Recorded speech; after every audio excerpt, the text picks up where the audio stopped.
Good evening, everyone. I'm going to call this meeting to order for the Brawley City Council and Successor Agency to Brawley Community Redevelopment Agency regular meeting for Tuesday, March 20th at 6 p.m. Welcome, everyone. We can have the roll call, please. Councilmember Couchman. Here. Councilmember Hamby. Here. Councilmember Kastner Howdige. Here. Mayor Nava. Here. Mayor Pro Tem Warren. Here. All right, thank you. The next item on the agenda is our invocation. Councilmember Hamby, would you like to lead the invocation? Sure. Everyone, please rise.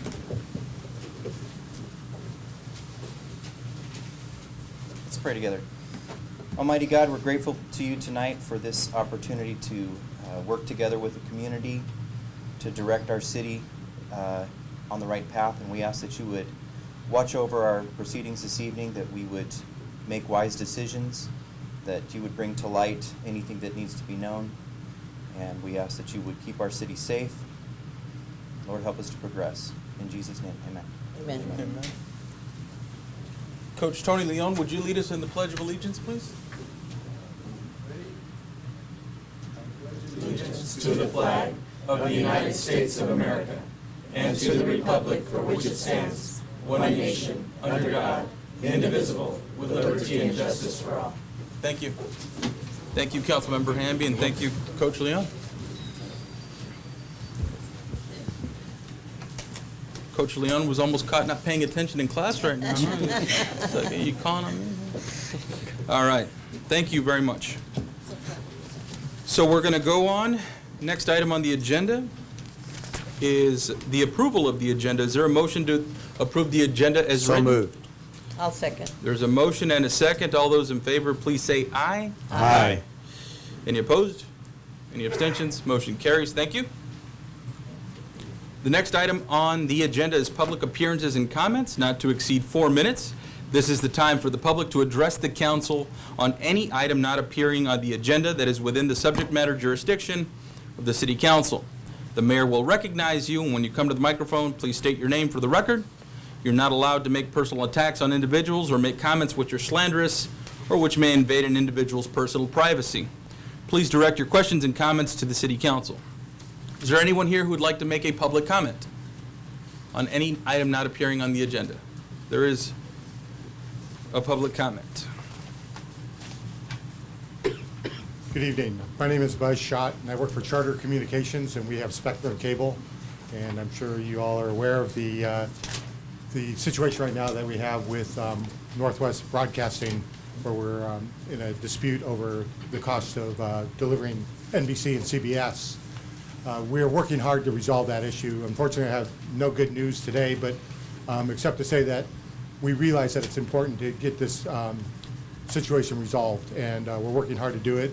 I know there's been a lot of misinformation in the community, and the one thing I want to make sure is that you understand that we value our customers here, we value this community, and we'll continue to work hard to get this done.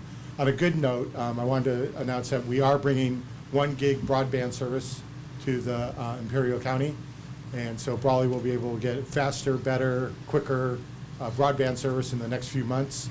It'll be faster speeds, and so that's that'll be good for those who use Spectrum broadband, and then we continue to expand our Wi-Fi service throughout this area as well. So we're working with Tim Kelly and the Broadband Consortium to bring more broadband to the rural areas. Assemblyman Garcia just passed a bill last year that provides more money for that, and so we're working closely with that organization and with the Assembly member to try and expand broadband in the area. So I will keep you apprised of what's going on with the Northwest Broadcasting blackout, and come back, as things change. Well, we thank you very much for the information and sharing that with the public. Thank you. All right, thank you. Is there anyone else from the public who'd like to make a public comment? Seeing none, we're going to move on to the next item, and that is scheduled presentations. And we will change the order just slightly. We're going to start with 3B, and that's certificates of recognition presented to the Brawley Union High School wrestling team. But prior to doing that, I would like to share a video. It's a highlight video from a few years back, but I think it's worth seeing again. I do want to share it. It's a feature we did through the city in conjunction with the high school, and it highlights the wrestling program and the successes that they've had. So it's, I think, appropriate to share that with the public here today. I think it's a great video, so we'll catch it, and hopefully you'll enjoy it. I'm sure you will.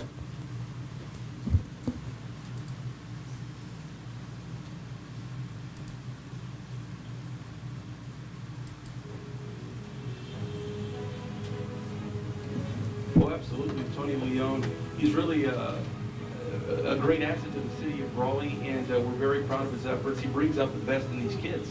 And so, under his leadership, they've had 13 CIF championships that have been back-to-back. He's been coaching for 25 years, and he's done a great job for our youth here in the city. So we're very proud of his efforts, everything that he's doing, and like I said, he brings out the best in them. You know, we're very proud. We're proud of our wrestling program.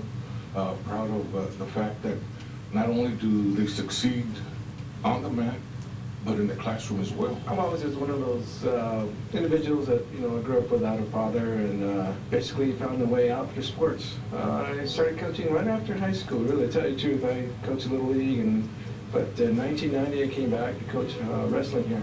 I think he does as much as he can and goes over and beyond to ensure that these students are receiving all of their education.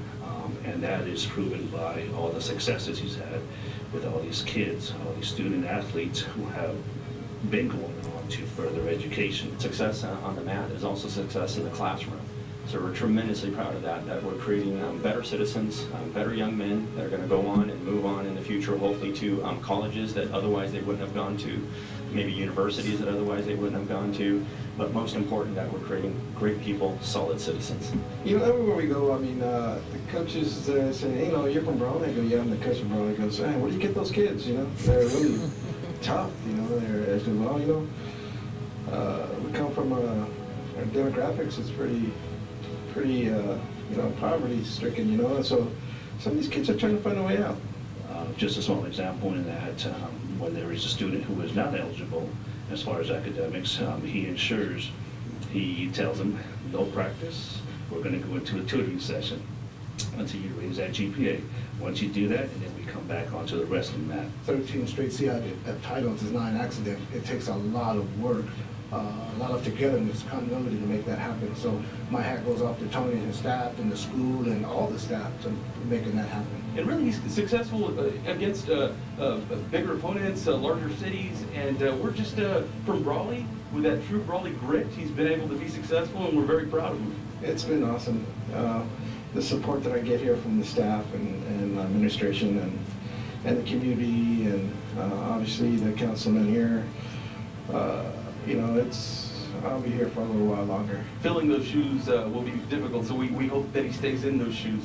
Go, Coach Leone! Go Wildcats! All right.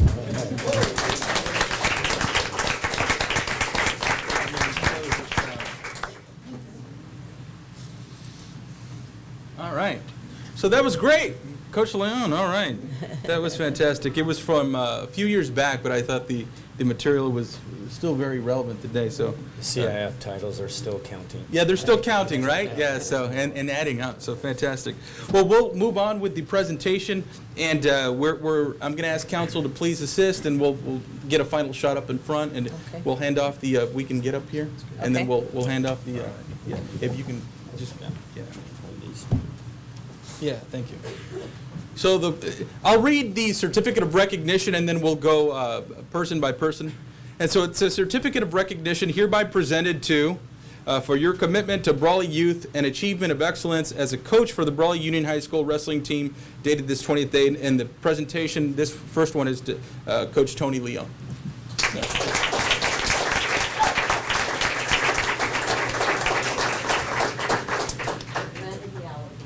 The next recognition is to Coach Ryan Leone. He's not here today, so you'll accept it on his behalf? Okay. Round of applause regardless, right?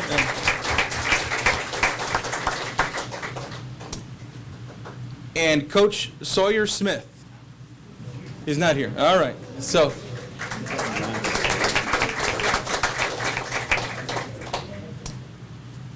Coach Ray Gastelum. He's not here. All right. Hey, he's stacking the awards up. But he's here. All right. And we know he's here. Coach Daniel Howdigi. All right.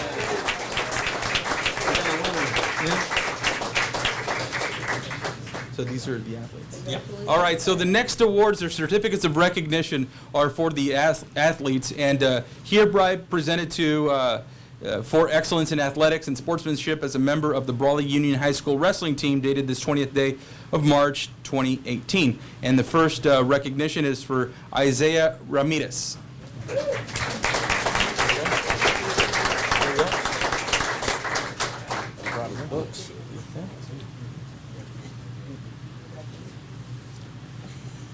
Anthony Maldonado.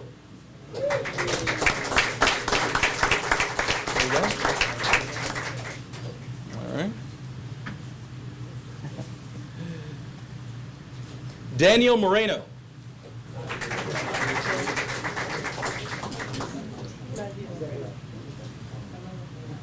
Jonathan Camarillo.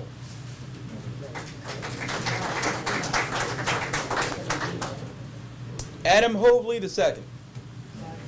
All right. Jeremy Walker.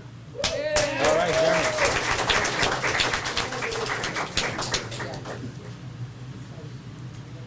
Armando Santana. Not here. James Rojodas.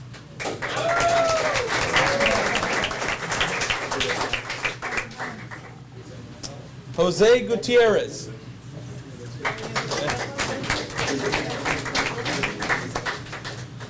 Javier Martinez.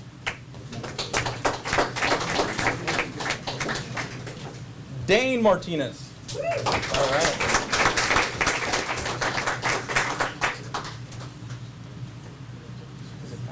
Yeah. Alex Aguirre. All right. Okay.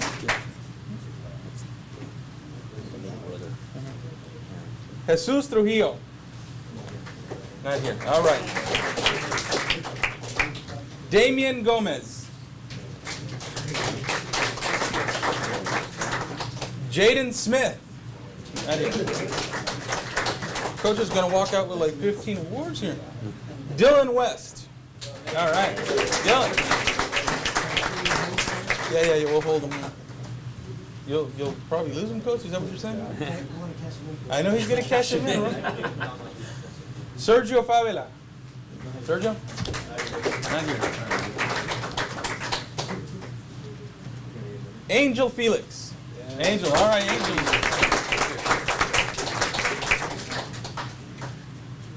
Pardon me? What is it? Oh, come on, Coach. Roberto Arias.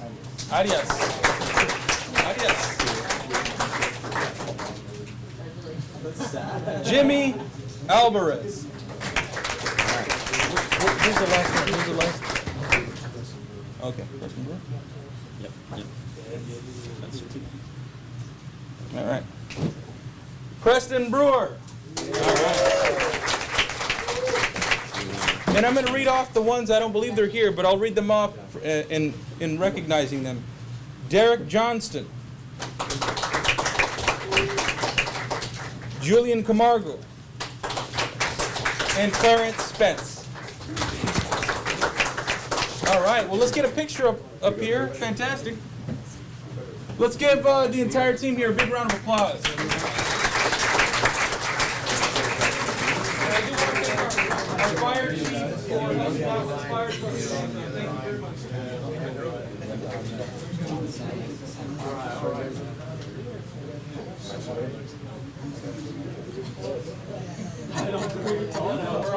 We're gonna have to tippy-toe this one over here.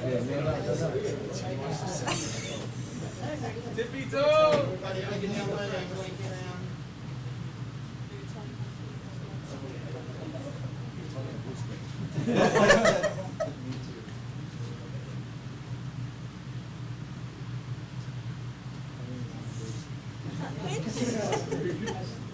All right, congratulations.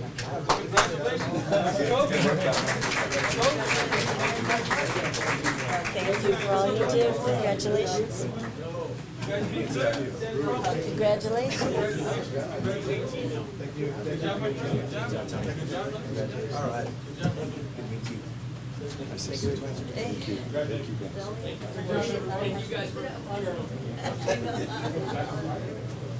Did council have any comments you'd like to share? Anyone? Congrats. Just congratulations. Great group of kids. All right. Young men, really. All right, well, everybody, well, congratulations again. Great work, and keep up the hard effort and keep up your grades. So, very good job. Very nice. Fantastic. Well, I'm glad that worked out. So we'll move on. Thank you. See you, Tony. Thank you very much. Thank you. Thank you. So the next item on the agenda is we're going to go back to 3A. That's an update on upcoming 2018 Southern California gas project in the city of Brawley by Deborah McGarry, Public Affairs Manager. And Deborah, She can sit down. is this the only slide that you have to show? Yes. Okay, cool. I mean, honestly, there's not a whole lot, but I'll just go ahead and introduce myself. And I have a handout that I can hand out to the council members as well. Again, my name's Deborah McGarry. I'm the Public Affairs Manager for Southern California Gas Company. And during some meetings that we had in January, and that was with the public director, Mr. Guillermo, and also with Rosanna, just during that time period, it was suggested that we come by and just kind of give you kind of an update in regards to this particular project, because it is going to be in a residential neighborhood. So in the meantime, I'm going to go ahead and pass this out for the council members. I'm going to keep one of them just for myself, but I just brought enough for the council members. And again, I mentioned to Roseanne that I'm going to get you a better drawing than this, just to kind of provide you a little bit more information that could actually go up onto the city's website. This is what we call a distribution integrity project. What we're doing, and this is per the California Public Utilities Commission, every so often we have to replace or repair lines. In this particular case, we're replacing some lines, some gas lines. It's a good safety measure, you know, it's what we want to do. There's nothing wrong with the lines, but we need to replace them, and that's part of what we do to continue to provide safe and reliable gas service. You will see 3 different phases on the slide up there. And just to kind of give you a little bit of information, this project will last until possibly the end of November. All right, not all of it, but some parts of it.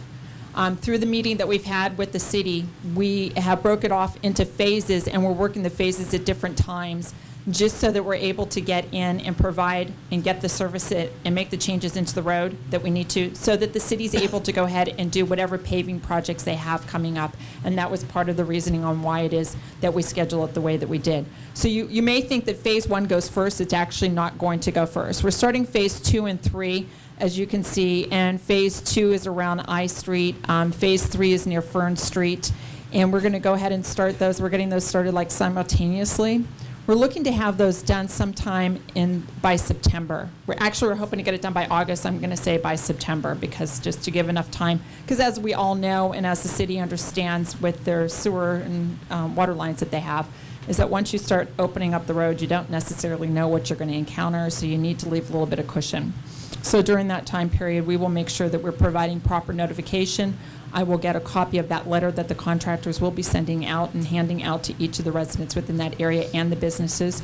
We will make sure that there is access to people's driveways so that they have access to the areas where they need to get into, and also the businesses as well. And again, if you have any concerns, please encourage Mr. Guillermo to reach out to me, and I'll be happy to go ahead and address any concerns or problems that may arise from this. And then phase 1, which we're going to look at starting in May, and as you can see, that's up near I Street near Palm, and actually H Street and Palm, and you can see that up there across the top. It's circled in kind of an orange, or actually in that picture it's actually pink. But that one's going to start in May. We're hoping to have that one completed then by the end of November. Some of these areas happen to be where there is some affordable housing. We are going to do door-to-door and let them know that we will be doing some gas service during that time period, changing out some lines. We're also going to be switching out some gas meters for those customers as well, so we're doing a complete renovation. But during that time period, we will actually do as much outreach as we need to. So I've asked our team, when they start doing the construction, approximately when we're going to get started, and then I have some folks that I can have come in and speak English and Spanish, provide some information, and also during that time period, we'll also provide information about our programs, which is our low and reduced rates for customers that would qualify based off of income, so they could get a 20% discount. So we'll provide all that information to those customers at that time. But we just felt, since this is a project that's going to last several months, we wanted to make sure that the city was aware of it, and at the advisement of Public Works and the city manager, we decided that we would just come and provide this update. And again, if you ever want or have any questions whatsoever with regards to what SoCal Gas is doing, I'm always available 24/7. You guys have my cell phone number. Just give me a call, and I'll come out here and save you from gas. There you go. There you go. We appreciate that. So, Any questions from Any council? questions? I just have one. So are the residents in those particular areas, are they mailed a notice or? they will be doing door-to-door notification. I have asked the contractors before they start doing that work, they are supposed to provide door-to-door notification. I will get a copy of that letter. I will send it over to the city manager and make sure that that's able to be distributed to all of you so that you're aware of it. If there's any questions or you have any complaints, feel free just to contact me. I'm happy to go ahead and reach out to the customers. Actually, that's one thing that I love about my job, is dealing with complaints, because I could always know that I could take a frown to a smile. So I love that part of the challenge of my job. That's why we send all our Thank you. complaints to Sam, so. he does the same. Hey, I've seen Sam in action at the League of City meeting, so. I No, know. that's true, that's true. I saw him actually singing earlier. That I'm was the pretty good. perfect Sam. person to handle complaints. Maybe I'll pass them on to you. Thank you, Deborah. A couple questions about the gas line itself. The current gas line that's installed, what's the material and the size and the age of that line that's in there now that you're going to be replacing? You know what, I will tell you that honestly, a lot of times we don't provide a lot of that information, and that primarily is because it really doesn't matter the age of the line or what it is made of. Most of the time, in some cases, it may be that we're upgrading the line. Most of the time, our lines are actually being switched out to a plastic as opposed to a steel. At this time, I don't know specifically what that line is made of, but in all honesty, it really doesn't matter what the line is made of. If it's a steel line, it's going to have cathodic protection. It's going to be wrapped properly, and that will make sure that you don't have any type of integrity problems. But keep in mind that SoCal Gas is required to survey our gas lines on a regular basis. We're mandated by the Department of Transportation and the California Public Utilities Commission to make sure that those lines are surveyed on a regular basis so that we make sure that they're in good condition. You have like inline meters or something that show if there's There's a leakage? lot of different things that we do. In this case, and because these are much smaller lines, they're not large lines, they're very small lines. And so what we do is we actually do surveys. They actually have a person that goes out and monitors it. Now, on the steel lines, there's what's called cathodic protection. There's a charge that goes on it, and that actually pulls away any type of corrosion that would happen to the lines. We also have other ways in which to monitor it these days. Actually, just a quick little story. Last week, I had a colleague of mine calling me, and he says, Deborah, I think we have a media helicopter over top of our gas lines. I'm not sure what they're doing, but they're driving over it, flying over it, and he's taking pictures of it. He had no idea. We're actually using helicopters and drones to actually do testing on our large and more significant and lines that are out in more remote areas. So we're doing that. We also have ways in which to be able to see things with regards to changing in pressure, but we monitor our lines on a regular basis. And so it just depends in regards to where it's located on how we're able to determine if there's any challenges with the pressure dropping or a problem with the leak. Again, I will always, if I could just make one little commercial, if you smell natural gas, just call the gas company 24/7, 7 days a week. We're always open, or contact 911. Don't hesitate. Just do it. Even if you think it's a small leak, just call. The problem is that not a problem, but a good thing is that the mercaptan that's added to natural gas is very strong. Mm-hmm. And we much rather have someone call us and tell us this rather than, having an issue with it later. And the new lines may be plastic. They will be plastic. They will, okay, so They will be everything going in plastic. is a new poly line. Yes, it is. Yes, it absolutely is. Mm-hmm. Any other comments or questions?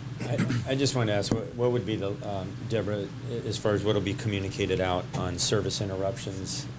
actually to the residents that'll be affected? Is it, a day, is it a day at a time, or is it Actually, I hours? didn't think we were having any service interruptions whatsoever. A lot of times they're able to replace these lines, and what they'll do is if they think, and then I think in one particular location where we're going to have the affordable housing, if I remember correctly, we weren't going to have any interruption of service. When they switch over the meters and everything, I think what they were going to do, I mean, first of all, it would only be for a short period of time, but they may be bringing out a tank that actually has the natural gas so that we could go ahead and continue that.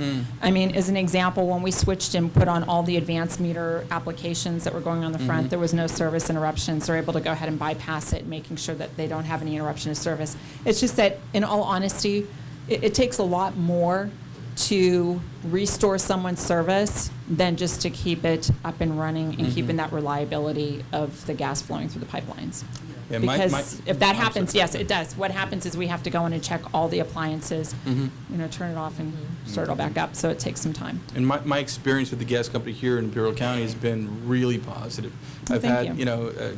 gas at different properties that I've managed or owned, gas issues because they're rehabilitated properties, but super responsive, I will say that, and they're very efficient with the work that they do. So that's not a commercial by any means, but I'm telling you, in my experience, I've been very impressed. So We have awesome operations. Yeah. We really do. I Yeah. mean, they're very, very responsive. They take their job seriously, and they're always available. And I appreciate that. I think I work with an incredibly great team.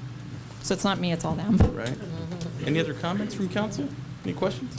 Okay. Well, Deborah, thank you very much for presenting to the city council and for the residents as well. So we appreciate the And information. again, I want to thank Guillermo and his staff as well, and working with him. I really do appreciate, his willingness to work with us. So we thank him. Thank you. Thank you. Thank you. Thank you. All right. So we're going to move on to item 3C. That's proclamation designating April 2018 as Autism Awareness Month and April 2nd, 2018 as World Autism Awareness Day in the city of Brawley, presented to Autism Support of Imperial County. Back in materials on pages 5 and 6. Mayor Nava, if you'd like to invite up representatives, they are here today. Come on up. They're a little shy. Don't be shy. All right. See, he's not shy. He's not shy. Okay. All right. So go ahead. Good evening. My name is James Gonzalez. I'm the president of Autism Support of Imperial County. Dr. Dolly is here with me from the Children's Network. We're here to accept the proclamation from Brawley. I've made a couple of notes. A lot of people really don't know what autism is. When I was growing up, the only thing I really knew, being a kid who watched football every morning with my dad on Sunday mornings, was Doug Flutie's son had autism. If you all grew up during that time, that's all you knew. But the numbers weren't really there. Nobody really said anything. It was the only thing we knew about autism. Autism now, as it's stated, affects about 1 in every 68 children. It affects about 5 in every 6 boys. That's why when you see lighted up blue, it affects more boys than it does girls, and that's why blue is the color of autism. Autism itself is a neurological and developmental disorder. You see a lot of repetitive motions. You see a lot of children that are speech delayed or without language at all. Early signs appear at about age 2 to 3, but a lot of parents either miss it or in denial. My son didn't get officially diagnosed until age 5, so I'm a big proponent in early intervention. Family history alone, my son, Santiago, I got a picture of him here, handsome boy. So, him himself, he is actually considered high-functioning nonverbal, meaning that he does a lot of things for himself, but he doesn't say or convey anything. When I look at the picture, I like to always say, the pictures, what do they always say about pictures? A picture means 1,000 words, but a lot of the times it's the words that don't come out. That's why I'm a big proponent of, we got to squeeze all these words out of these kids. But, like I said, my son in our family was the first born with autism. Since his birth, we've had probably about, in my entire extended family, less than 30 kids born, with 2 additional family members being diagnosed with autism. If you include my son, that's 3 out of 30, conservatively. That's 1 in every 3. 2 of them being boys, including my son. So it's one of those things that is important to the community. It is affecting the community greatly. There's a famous saying when it comes to meeting somebody with autism. When you've met somebody with autism, you've met somebody with autism. Every person with autism is different. There's no characteristic that says cookie cutter. This person is to be treated or to be developed this way. Each one of them takes special and different development. My son's 13 now, and it's been definitely a roller coaster of a ride. But it's part of his personality at the same time. I wouldn't really have him any other way than the personality that he has. As many of you wouldn't want your children to be any different than the people they are. He loves to play, loves to have fun, loves to giggle. His giggle is something else. And we come here today, to talk about, the effects of autism, what it does to not only the person that has autism, the amount of work it takes on not only just the parents, but the entire family, because it does take an entire family and an entire community to help raise a person with autism and to help them develop the skills that they need, or even develop skills that they may develop while they're growing. And I'll show you some pictures. My son is very talented.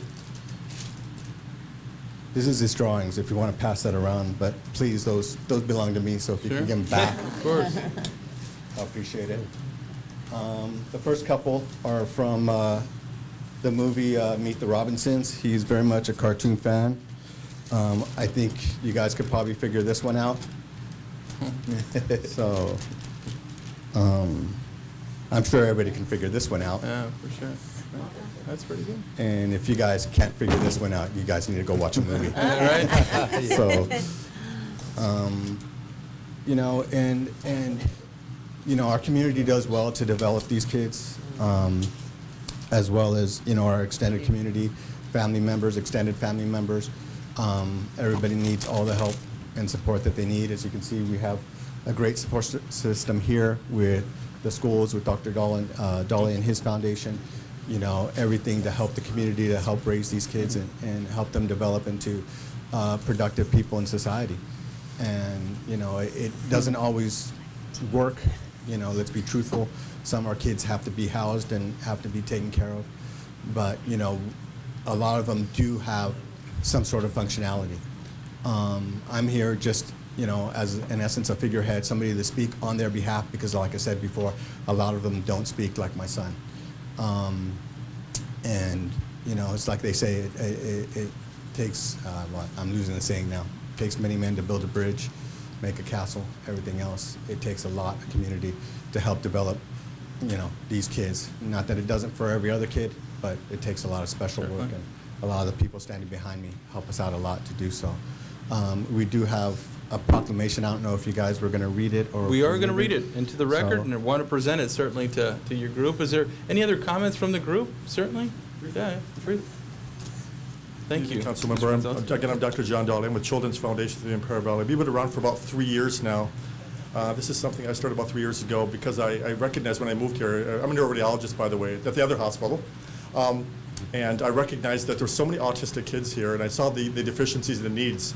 And I'm just so happy that it's turned out the way it has. It really has grown into a wonderful thing, and truly a testament to the wonderful people that live in this valley.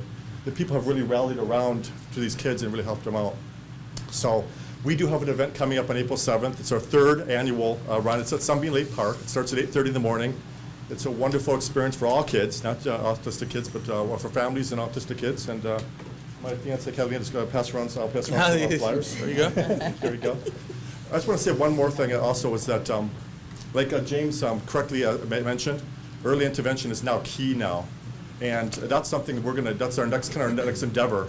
One of the new findings and cutting edge now is MR brain imaging can actually recognize some of the early autistic features even before they're actually apparent to a parent or a teacher.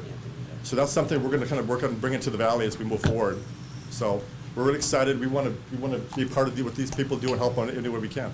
Fantastic. Well, thank you very much for the information, and thank you for the invitation. We certainly appreciate that. At this time, I would like to read the proclamation. Oh, is there another comment? Oh, certainly. Mr. Leptic. Oh, no, Mr. Leptic.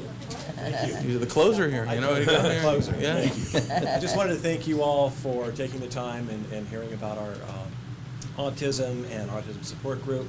In Imperial County, we have somewhere about 400 kids with autism.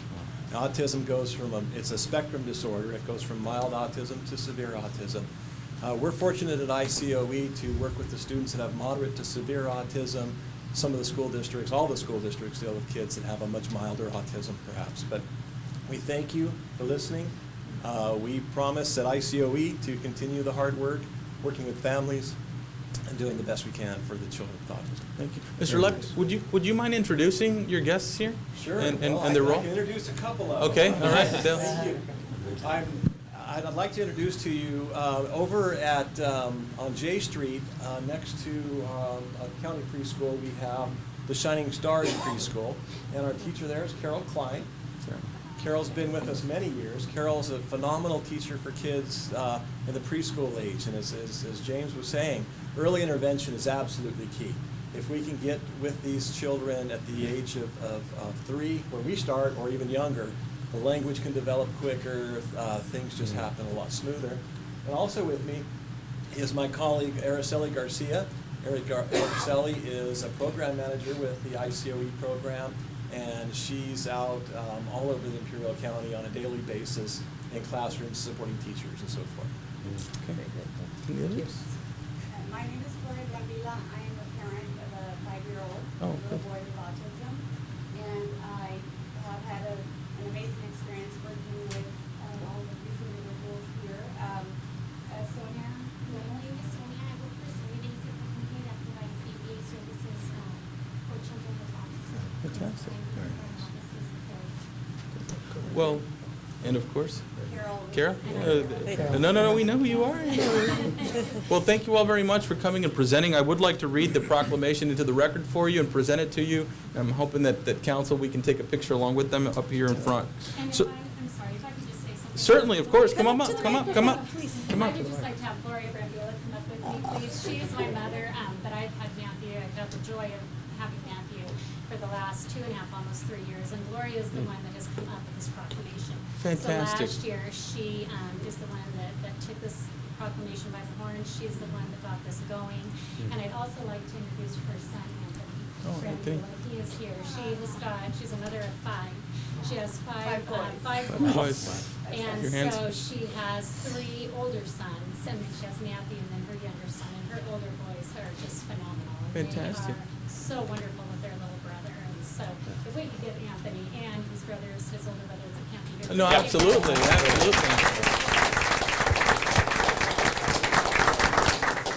All I can tell you from our personal experience is it does make us families stronger. You have to be. You have no choice. There's no walking out. Autism does not go away. And thankfully, we do have 3, elder sons. Our eldest is just about to finish his master's program, and Anthony is 8 years old, and God willing, this June we'll be finishing his AA in science. Fantastic. So we have a great support group, and of course our 15-year-old is also amazing to help us with the younger 2. And an amazing mother, to Well, put all that say together. that. So, We take it a day at a time, and father as well that's helping out at home Certainly. right now with the little ones, but you, Carol, and everybody else here, that has been a great team, and it's just a new world for us. We take it, that's all we can do, a day at a time. The city manager, Rosanna, has been amazing to accept bringing this to Brawley, City of Brawley, this proclamation. Thank you so much. well, we're happy to support, and again, thank you for all your hard work and everyone here, and for your presentations. And I will read the proclamation into the record here for everyone. It's from the City of Brawley. Proclamation designating April 2018 as Autism Awareness Month and April 2nd, 2018 as World Autism Awareness Day in the City of Brawley. And I'll read the entire proclamation.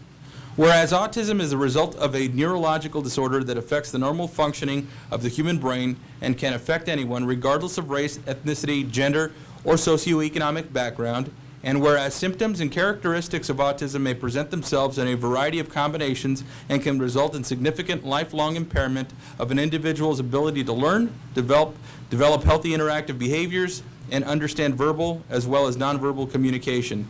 And whereas more children are being diagnosed on the autism spectrum, resulting in rates as high as 1 in 68 children nationally, with 5 of every 6 children who are boys. And whereas the effort to address autism continues, and doctors, therapists, and educators can help persons with autism overcome or adjust to its challenges and provide early, accurate diagnosis, appropriate education intervention, and therapy that are vital to the future growth and development. And whereas the City of Brawley, California proudly supports the annual observance of Autism Awareness Month and World Autism Awareness Day in the hope that it will lead to a better understanding of the autism spectrum disorder, celebrating the work of advocates, professionals, and family members, and all who work to build a brighter tomorrow alongside those with autism. Now, therefore, be it resolved, I, George A. Nava, Mayor of the City of Brawley, hereby proclaim April 2018 as Autism Awareness Month and April 2nd, 2018 as World Autism Awareness Day in the City of Brawley to raise public awareness and acceptance of autism and the myriad of issues surrounding the disorder, as well as to increase knowledge of the programs that have been and are being developed to support individuals with autism and their families. So it's been signed by me, the mayor, on this 20th day of March, 2018. Thank you. If I could have council join me down here, please, for a picture with the group. And, you know, the message, especially celebrating the work of advocates, professionals, and family members, and all who work to build a brighter tomorrow, that's all of you. So it really is, it takes everyone. So, thank you. Is that enough here? In the center press board. Sorry, Tucker. No, you. You do all the work that can welcome our children. Yeah, he's the tall one, right? Yeah. Him and Sam go in the back. James is right. I wouldn't change my Matthew for the world. It was amazing. Big smiles.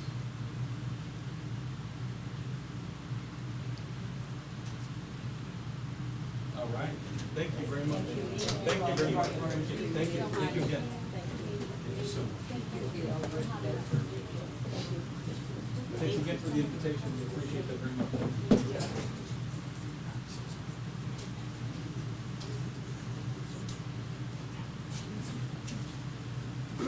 Thank you again.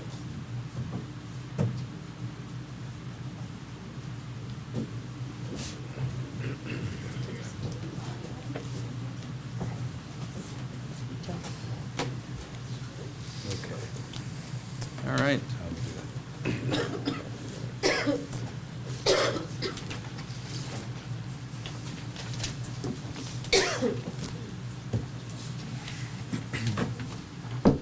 All right, well, glad we were able to recognize the group and a lot of love and effort that they're putting into their cause there, so. The next item on the agenda is the consent agenda. Items are approved by one motion. Council members or members of the public may request consent items be considered separately at a time determined by the mayor. Is there a motion to approve the consent item as written? So moved. Second. There's a motion and a second. Any discussion? All those in favor, please say aye. Aye. Any opposed? Motion carries. Thank you.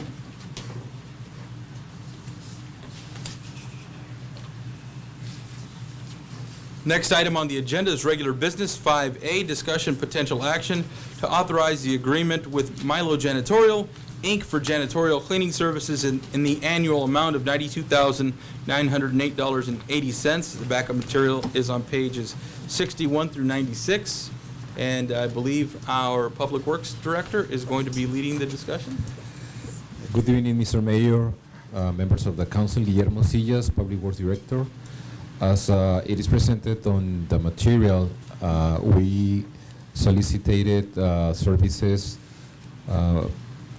through a bid process, and we received just one proposal from Milo with the numbers and the cost that is included on the material.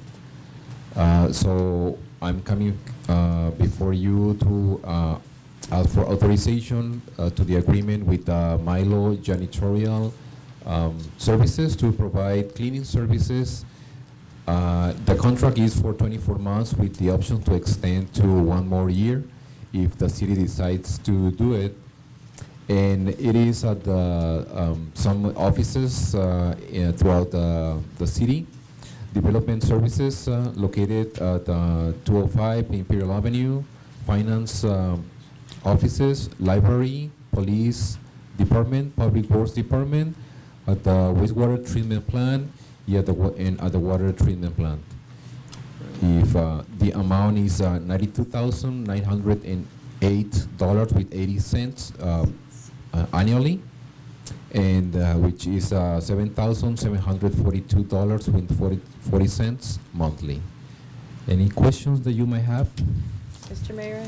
Yes, of course. I don't see this particular building on this list. Is that a separate contract or I can maintenance for speak this to building? that. So the admin office utilizes a part-time temporary worker to address cleaning needs. When we have included the admin office in prior solicitations, it's far more expensive to structure it as part of the contract than it is to pay someone minimum wage to work on a minimal basis. He's with us for 3 to 4 hours a day here in the admin office, 5 days a week. So you've weighed that and it doesn't make sense to include it? And since it's a general fund cost center, it was determined that the general fund, you'll see for the cleaning areas, they're enterprise oriented. Okay. We're not using general fund dollars to address janitorial services. Any other questions from council? I would let everyone know that many years in the past, there were contracted services with a number of companies, and every departments had different contracts, and so this is streamlined the process, made it more cost effective for everybody. So, I make a motion to approve the agreement with Milo Janitorial in the annual amount of $92,908.80. Is there a second to that? I'll second. There's a second. Any further discussion? All those in favor, please say aye. Aye. Any opposed? Motion carries. Thank you. Thank you for the information. All right. Next item is 5B, discussion potential action to adopt Resolution 2018, resolution of the City Council of the City of Brawley in support of Proposition 68, the California Drought, Water Parks, Climate, Coastal Protection, and Outdoor Access for All Act of 2018. Backup material is on pages 97 through 101. And that will be I am presenting our city that manager is presenting. All right. This item was forwarded to the City of Brawley by the League of California Cities. And you might note that the areas that might be of greatest local interest is that if it is successful, it'll result in $200 million being available for the Salton Seas restoration activities and habitat. At the local agency level, there are a number of resources that would become available for park facilities. Generally, the types of grant opportunities that the city is able to pursue and obtain are oriented towards new activities. There is a portion of these dollars that would be set aside uniquely for existing park facilities and their challenges. So it's an unusual kind of chance to see funding come to the local level. Mm-hmm. All right. Is there any questions from council on this item? Similar to the last meeting where we had a discussion and staff direction regarding Prop 69, request of support from the city, from League of Cities as well, and how we discussed that not really being a benefit to our city so much as, it's a request for money from taxpayers to benefit the whole state. I wonder if this is along those same lines. Is there? Go ahead. It seems like, with that spirit of, continually having to pay more in taxes in the state, that this is just one more of those projects, a $4 billion project where we send money to the state for them to send back to us after they administer it in a certain way. And I just wonder if we're better off as a community taking care of our parks ourselves. Obviously, it is great to get free money, but if we're having to give money away first before we get it back, it doesn't seem terribly efficient. But do you know what the dollar amount is that would benefit the city of Brawley if this proposition passes or this bill passes? Most of the grant opportunities are competitive, so they're not a guaranteed set aside for any city. Distinct from the SB1 discussion, where there's a known value that will be sent to local agencies. We don't have those figures for the city at this time. And what's the downside to not vocally or verbally supporting this bill as a city? It's up to the council as to whether or not you wish to advocate for a state-based program where funds can make their way back to the local community or not, or simply rely on sales tax generation or utility user tax generation to be the basis for funding local activities. If we don't come out in support of it, does that mean that we will not, if it does happen to pass, we won't receive any funds from it? It's not a condition to pass a resolution in support of the Senate bill in order to be a future applicant. Okay. What they're wanting is support, so we're able to have access to funding in the future. And so just to let you know, funding opportunities that we take part in, whether they're federal grant opportunities, state grant opportunities, that is something that becomes available. So whether we participate in this or not, I mean, I think it's to in our best interest to make sure that we're supportive of an effort, because that money, you know, we can have the discussion all day long whether we agree on paying more taxes or whatever it is, but if that money becomes available, we're still going to be in the same situation. Only it's really to our detriment not to be able to support something like this, you know? Sorry, I just had an additional question. Was it said, were there estimates on funding from this particular initiative for Salton Sea? Yes, $200 million. That's what I thought. Okay, so I just want to draw the distinction. I came out and made a pretty definitive comment last time as well on Prop 68, referring to SB1 because of the impacts to the ag community, which, you know, that's what I referenced. So I say that again. In this case, if anything, I would encourage us individual council members. We have a league event coming up this Thursday. Engage your league representative and make sure you get all of the facts, because these type of initiatives, especially anything that, you know, if it's bonds, if it's taxes, if it's all that, it's very easy to label them. It's really important for us to dig in a little deeper and understand that, you know, how it's funded and really ultimately how the allocation works. So to me, to get that chunk of pie for something so significant that we have fought for as a county, as a region, as an agency, a collection of agencies here for 18 plus years, I certainly would reconsider. This is a letter of support. Really, the ultimate impact here is how this fares statewide.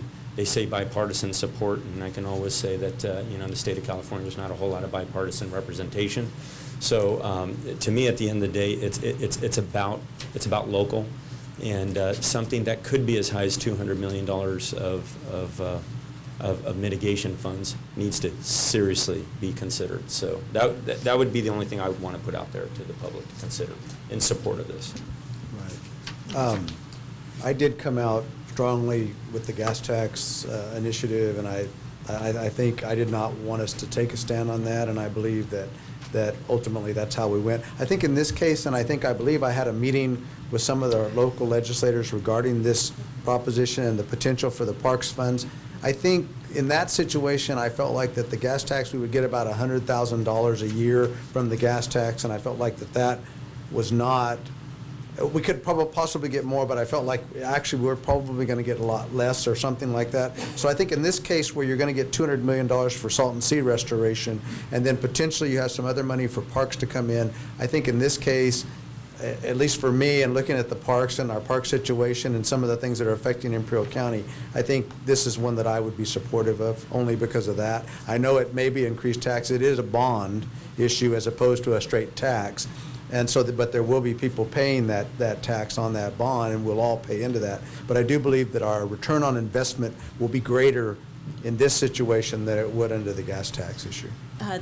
With reference to the resolution on page 97, in response to Councilmember Hamby's comment, there is a per capita component, but I don't have the figures for Brawley. I recall 6 figures, but I recall it as 1 year, not multiple years. The way it is stated is SB 5 contains $215 million in per capita funding to assist all of California's communities and underwriting priority park-related improvements. I can get additional information if the council would like that detail, just so you have it in your back pocket. And I think Thursday night will be another great opportunity. I think as council members, if we do plan to show up and participate, engage your league representative, because they're a part of all the policy discussions and committees and can bring a lot of insight. Right there in person here in Brawley. The urban greening project that's currently underway, more urban greening efforts are actually tied to this as well. That's the project that will result in the city planting several hundred trees and amounts to an approximately $1 million grant award to the city of El Centro, where we're a subrecipient. All right, go ahead. I would just wanted to make a comment that in respect to this particular initiative, I did talk to our local legislator, Assemblymember Garcia, where he basically encouraged us to support this. And I think there will be opportunities for us to apply for grants, and hopefully we'll be successful. I suspect that we can be competitive. And the other thing about this particular bill is also that $200 million for the Salton Sea, which is so near to us, and I mean, that's just almost like in our backyard, so I would support it for that reason. And, we have recently, received nearly $3 million in the state parks grant, so that's a very significant amount of money that we wouldn't have been able to support on our own. So, all right, is there a motion to approve the resolution? I'll move. There's a motion. Is there a second? I'll second. All right, there's a motion and a second. All those in favor, please say aye. Aye. Any opposed? Nay. Motion carries. Thank you.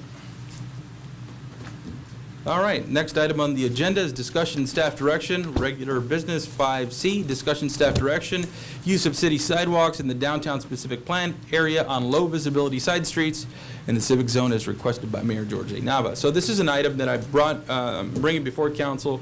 It's with respect to a conversation we had at our last council meeting, and I know I made a commitment to the rest of council and really the members of the public to go out and to speak with the business owners that were here discussing their concerns with respect to showing some of their wares outside and having some activity outside of their business location. So I did visit their businesses, nice businesses. I hope they've continued to have success. It's very, very nice locations. But there is some very short backup material on page 102. All right.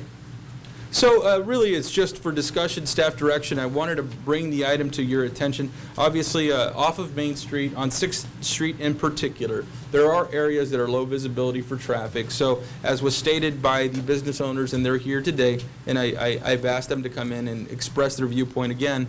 But with respect to signage and display of their wares outside, I know that there had been concern previously, but I do feel that if we are able to allow it, maybe on a temporary basis, in a fashion that is safe, displays things, in a tasteful fashion, I think there could be some opportunities for us to have some flexibility there. Our city manager has provided just the overlay district and an outline of some of the areas that we're describing. Is there any additional information you'd like to share with us here? So there are several zones that are a part of the downtown specific plan area. The Civic Center zone is that which has the heavy dark line. The Civic Center zone has a lot of high visibility areas, so I would describe those as Main Street having high visibility, the area around the plaza having high visibility, and 8th Street having high visibility. But 6th is unique in that the portion of 6th that's fully built, it's kind of a more narrow sidewalk and more difficult to see from a Main Street passerby that there are active businesses along that roadway. So there's a few ways to approach this, and for today's discussion, what we're hoping for is to receive some staff direction with reference to maybe a short-term demonstration period. And if it's something after the council can see how the businesses operate with some form of outdoor display or activity occurring, maintaining safety, so in the sidewalk, not on the street, and maintaining ADA clearance, that maybe there could be an ordinance change that the Planning Commission and Council consider in the future. In the future, right? So that's what we would like to see or maybe discuss here is just a demonstration period where they're allowed to do it, and make sure it's tasteful. I know that's it's a different opinion for everybody, but if we can use something just to guide them, be successful in those areas. Just wanted to express that viewpoint and get your thoughts on council and see if we can move forward. Would that only be 6th Street that we're talking about? Only in that cross area. street. The low visibility cross street. And it's important to recognize the fact that we do have a downtown specific plan. It outlines certain restrictions, but with respect to this particular area on 6th Street, it is low visibility in the sense that it's very difficult to see narrow roads, and so it's not. It's sometimes challenging to see even the signage as you're driving by. It's not like Main Street where it's a lot more visible and much more traffic out there. So that's the reason, sort of limited the scope. And it gives us an opportunity to see how that works. So. And just okay, go ahead. Okay, Don. Mr. Mayor, I was just going to comment that a few years back, I know we put quite a bit of attention on this between the Planning Commission as well as Council. And I think even at the time, we had the Brawley Business Advisory Committee also involved in it. And again, it's an issue. I think it comes up in cycles. And there's probably pros and cons depending on a lot of factors that go into how it's done and how it's executed. So I do like the idea of maybe having kind of a test period. And especially on a low visibility street where, again, we value these businesses, we really project to the public the importance of small business in Brawley, especially in the downtown core and downtown specific area. I think we need to do everything we can to help support those businesses, but done in a way that's attractive, obviously. So what I would push or urge staff to do is to see what we can come up with that, kind of matches that description and see what a go-forward plan would look like, and I'd certainly like to see that, in support of these businesses. Well, if we did move forward with something like that, is there any flavor or taste for, the 60-day period, 90-day period, 30-day, I mean, is there any? That was my question right now, is how long What are would we you talking consider to be? I don't think you can get a lot of information in a 60-day period. I think you've got to go a little longer than that. With the proviso, I think that we could, if we do run into problems with it, that we would have to act soon, maybe sooner than that. Just if we run into safety issues or ADA issues or something like that. But I think overall, I'm thinking, 180 days, I think, 6-month period yeah, or something like that, maybe 180 days, 90 days, certainly, maybe 180 would be a better trend. I don't know that you get enough out of, say, 60 days. The other thing is we're approaching the hotter weather. Yeah, So we might not get a good, clear picture of what would happen in the fall versus what happens in the summer. Very true. And so I think, maybe 180 days as a starting point, and then we see how this goes, and then we move forward from there. I'm not sure that we can.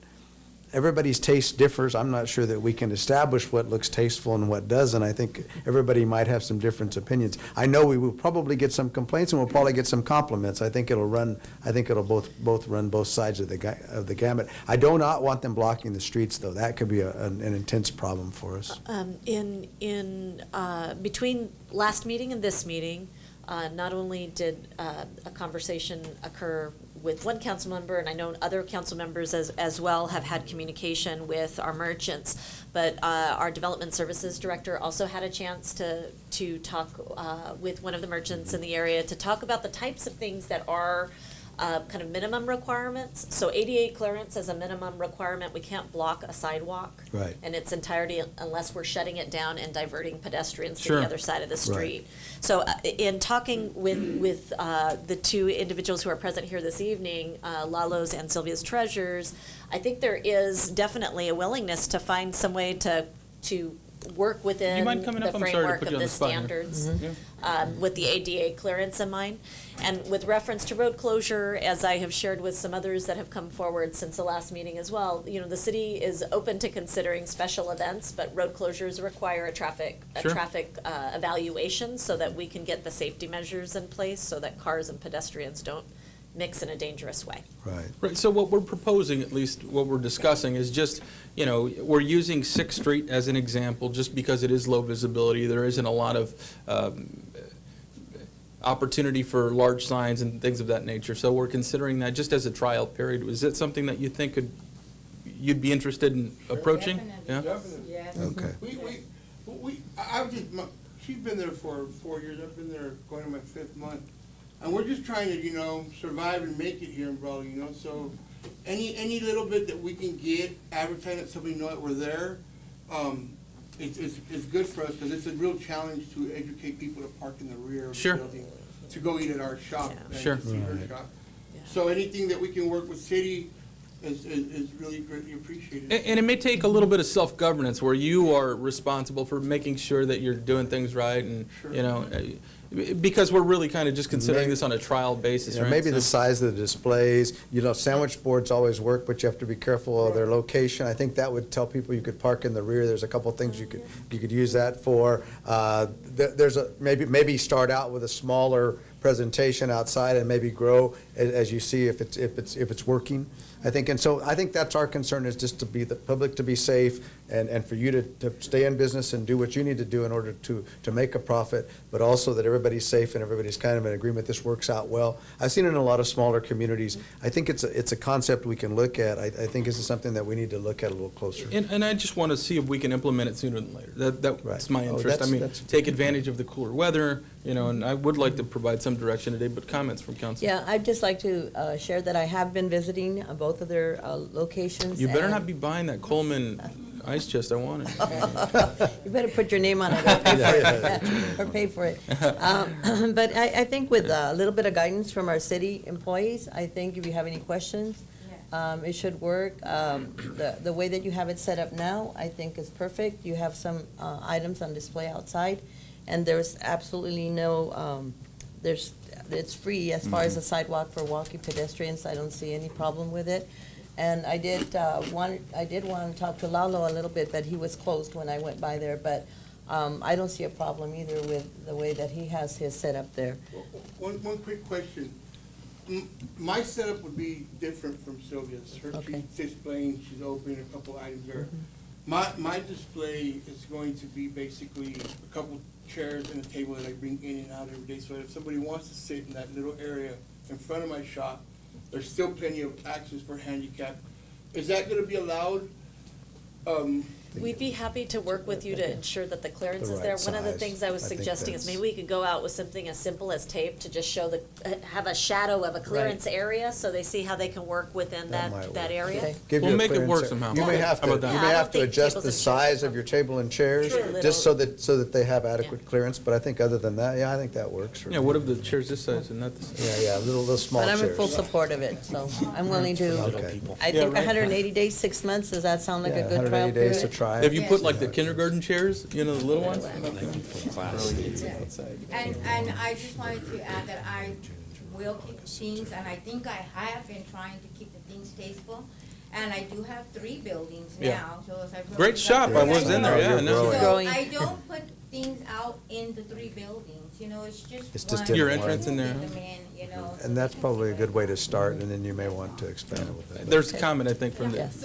Katie Luna, Brawley Chamber of Commerce. I want to just also make a note that thank you, Rosanna, for reaching out to me, and I apologize we didn't get to connect on this topic previously, but just to commend both of these businesses, chamber members that are doing a fantastic job with the display. They're an example to be followed, I think, in the community, and I just wanted to offer, as we go through and we see how this works out with these businesses, that perhaps we look at a standard for all of the downtown area, because we do have along the main corridor, I think maybe if we look at the ordinance and how we can have some of the displays visually more pleasing, that would be beneficial for the surrounding businesses as well. So I'd like to offer the chamber as a medium to maybe have some focus group and some feedback from the members, and to kind of get that information for you if needed.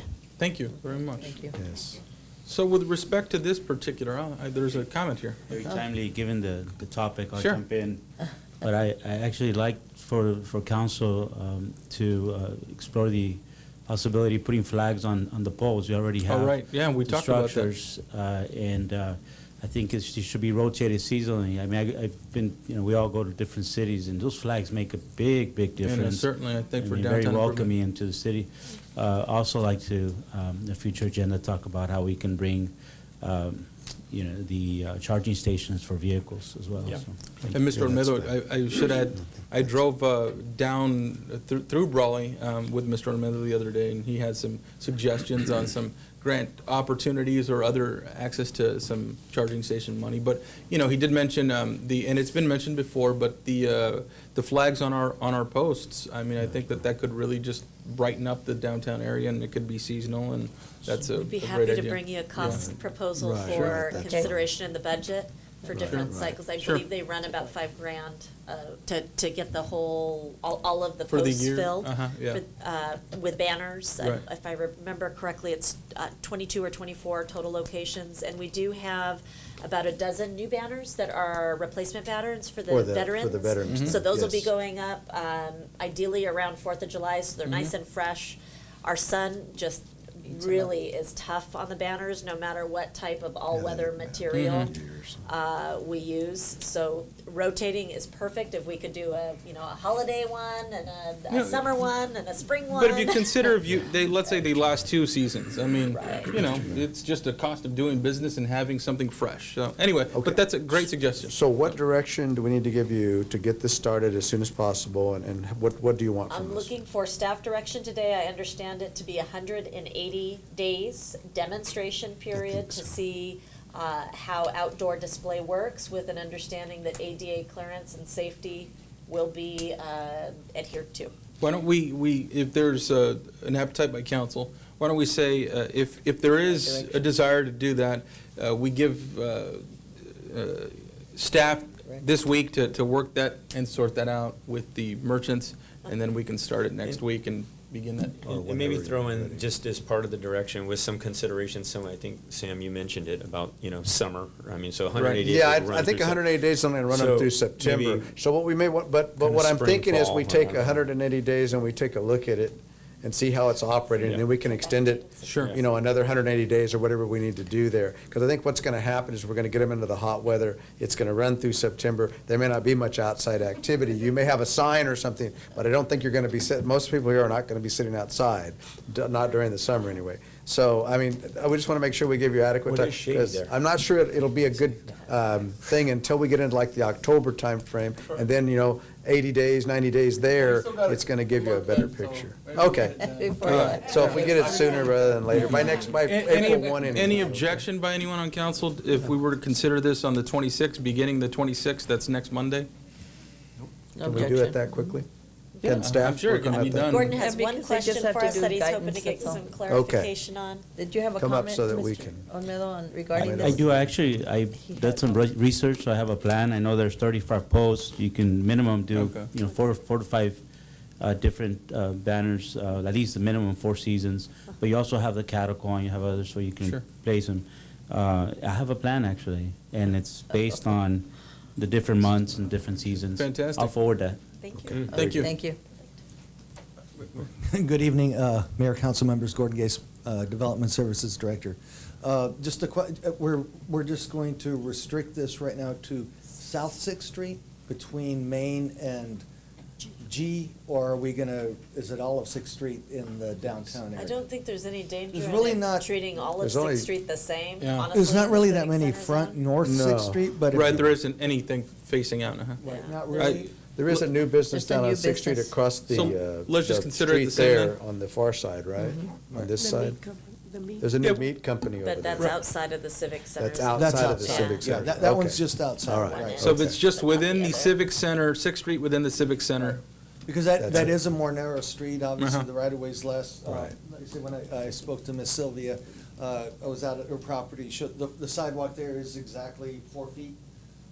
You do have that area in front of it, that's kind of like that stamped concrete. Sure. And she even asked if she can maybe put something over the backflow preventer to hide it, make it a little prettier. I said, that's probably okay with me. Oh, She's back over there. And if it's okay with Guillermo. Guillermo with Public Works, if they, just know that there's something going to be, covering it. Lalo, would you Not cover- obstructing Would you cover it but with tacos, covering or what it. would you cover it with? I think she's got- No, with a sign. There's some landscaping there, but, like I say, I don't have any problem being flexible on that, but as long as we have the ADA access, since that is a national requirement, I don't think course. there's really any issue. Okay, Very well. all right. We have our direction. So the Alright, direction okay. would be to have city staff work with the merchants on that location through the Sixth Street and the Civic Center, and then they would start it, implement it on Come back Monday. in 6 months. Yeah. Okay. Good luck. Sounds good. Thank you. Good luck. Congratulations. Thank you. You're welcome. All right, next item on the agenda is item 5D, discussion potential staff direction regarding 111th and 8th Street priorities as requested by City Council Member Lou Canby. Thank you, Mayor Nava. We have discussed this a couple times at council meetings, and I would like to see some movement on it, at least get an idea of what the direction would be and an idea of what cost would be and a time frame. And I think, and I'd like to hear from my fellow council members what their perspective and desires are for that stretch of road. But I think it would be a great idea to schedule a meeting with business owners along that corridor to figure out scheduling, what works best for them as far as what's going to affect their businesses the least, and what they would like to see done there. But I've been talking with Tony Alvarado from WPMA, and he's given me some figures from some prior projects here in Brawley, most notably Palm Street, most recently Palm Street. That was an ARAM. It's I don't know exactly what that means. It's a rubberized asphalt membrane, essentially. But to do something similar to what's on Palm and also what's on Shank Road, just north of One World Beef, that gets quite a bit of heavy truck traffic, is, he said, around $3 a square foot. And so I guess it would be good to know what the total square footage is, and maybe Guillermo can help us with that, of that section of road. I believe it's 1.3 miles, I think, Rosanna, I think I've heard you say. I don't recall off the top of my head. Something around that, from the fire station to the bypass is essentially what we've, are relinquished and have to repair. So based on the length, if it's a 40 to 60 foot wide road, I'm sure it varies, and depending on what kind of concrete work is going to need to be done. But if we're just resurfacing the pavement, grinding and resurfacing, it seems like it should be less than $1 million or around $1 million. And so I think that would be the right avenue to take based on what I'm hearing from Tony, but it would be good to get Guillermo's input on it. But anyway, I just wanted to keep that discussion at the forefront, see what others have to say about it, and a meeting with those business owners, I think, would be a good early step in that direction. Any comments with respect to and you're referring to the relinquishment funding, is that? Yes, okay. exactly, yeah, the money that's there that I believe you said was $2.5 million supposedly for that area. Right, for that section of the relinquishment. Not that we have to spend all of that, but. Right. So. Some food for thought. Council might consider, as part of the enterprise workshop, defining 8th Street as a priority project so that we can develop a project approach and use our city engineer to develop a solution. Sometimes going the contractor route first for a quote is not the most, the strongest estimate. Sure. Because there are different components Right. that the city looks at Right. versus a contractor. And I think one of the areas that's really key for staff to understand is, are you looking for a short-term fix, or are you looking to use those dollars for the longevity of that roadway? And that's a call that only you can make. What we need to do is present alternatives to you that say, this is, a 5 to 7 year, this is a 10-year to, 15-year, this is a 20-year. Right. And what route do you want to go with the funds that are available? Do you want to use them as match to kind of stretch them long-term? Do you want to do a very significant project that's going to satisfy needs right now and absolutely improve circumstances, but use it all? There are a lot of different kind of dimensions to it that I think it's important for staff to understand what council's priority is. I'll also share that we've got, that we're working through the project list. So the good news is things are moving and they're gonna get off the list when they're done.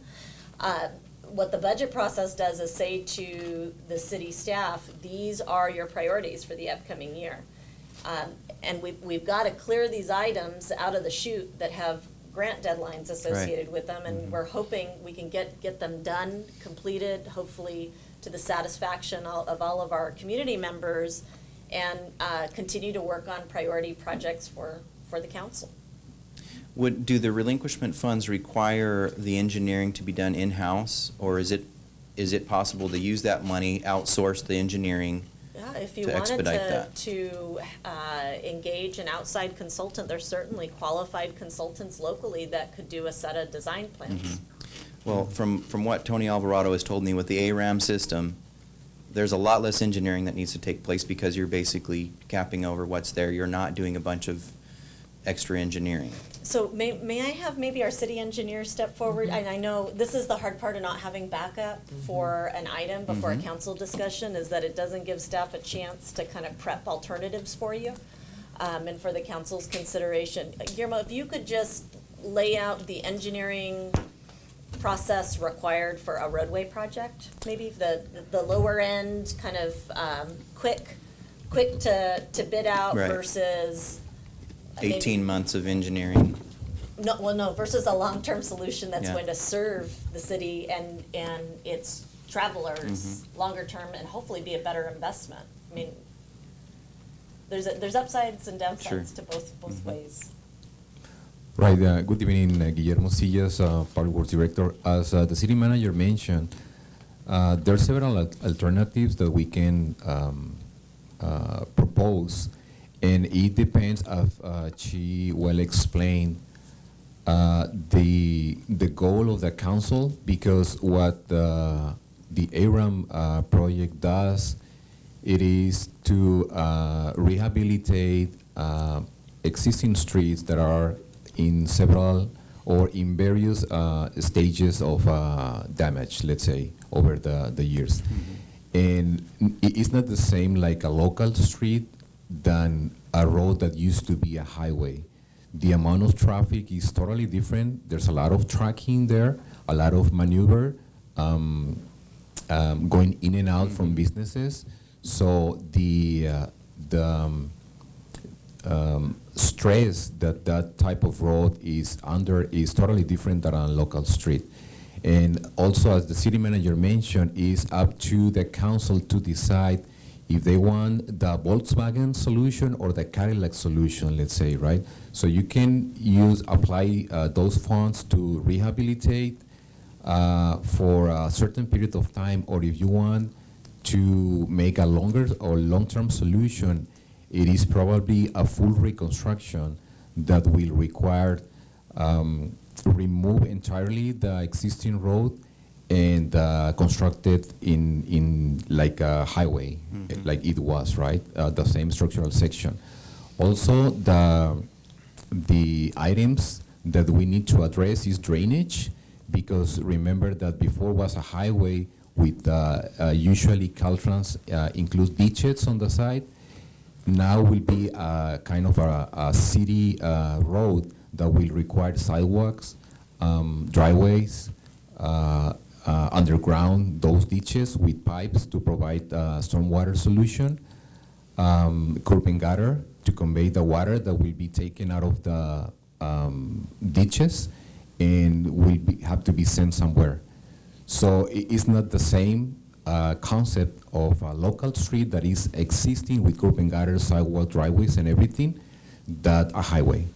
So the stress is totally different, and we can certainly rehabilitate what is existing right now, but is that do we want to spend $1 million, let's say, or whatever the amount is, on a rehabilitation that will last a short period of time, or do we want to invest to do a full reconstruction that the street will be long-term, 20, 30 years or so? But of course that it will involve a much larger amount of money. Plus to make it to appear like a city street with curb and gutter, sidewalk, driveways, and things like that, stormwater system. That could take probably $4 million. Right. And also the way to construct the road is also a challenge, because it's a main access to the city, to the businesses.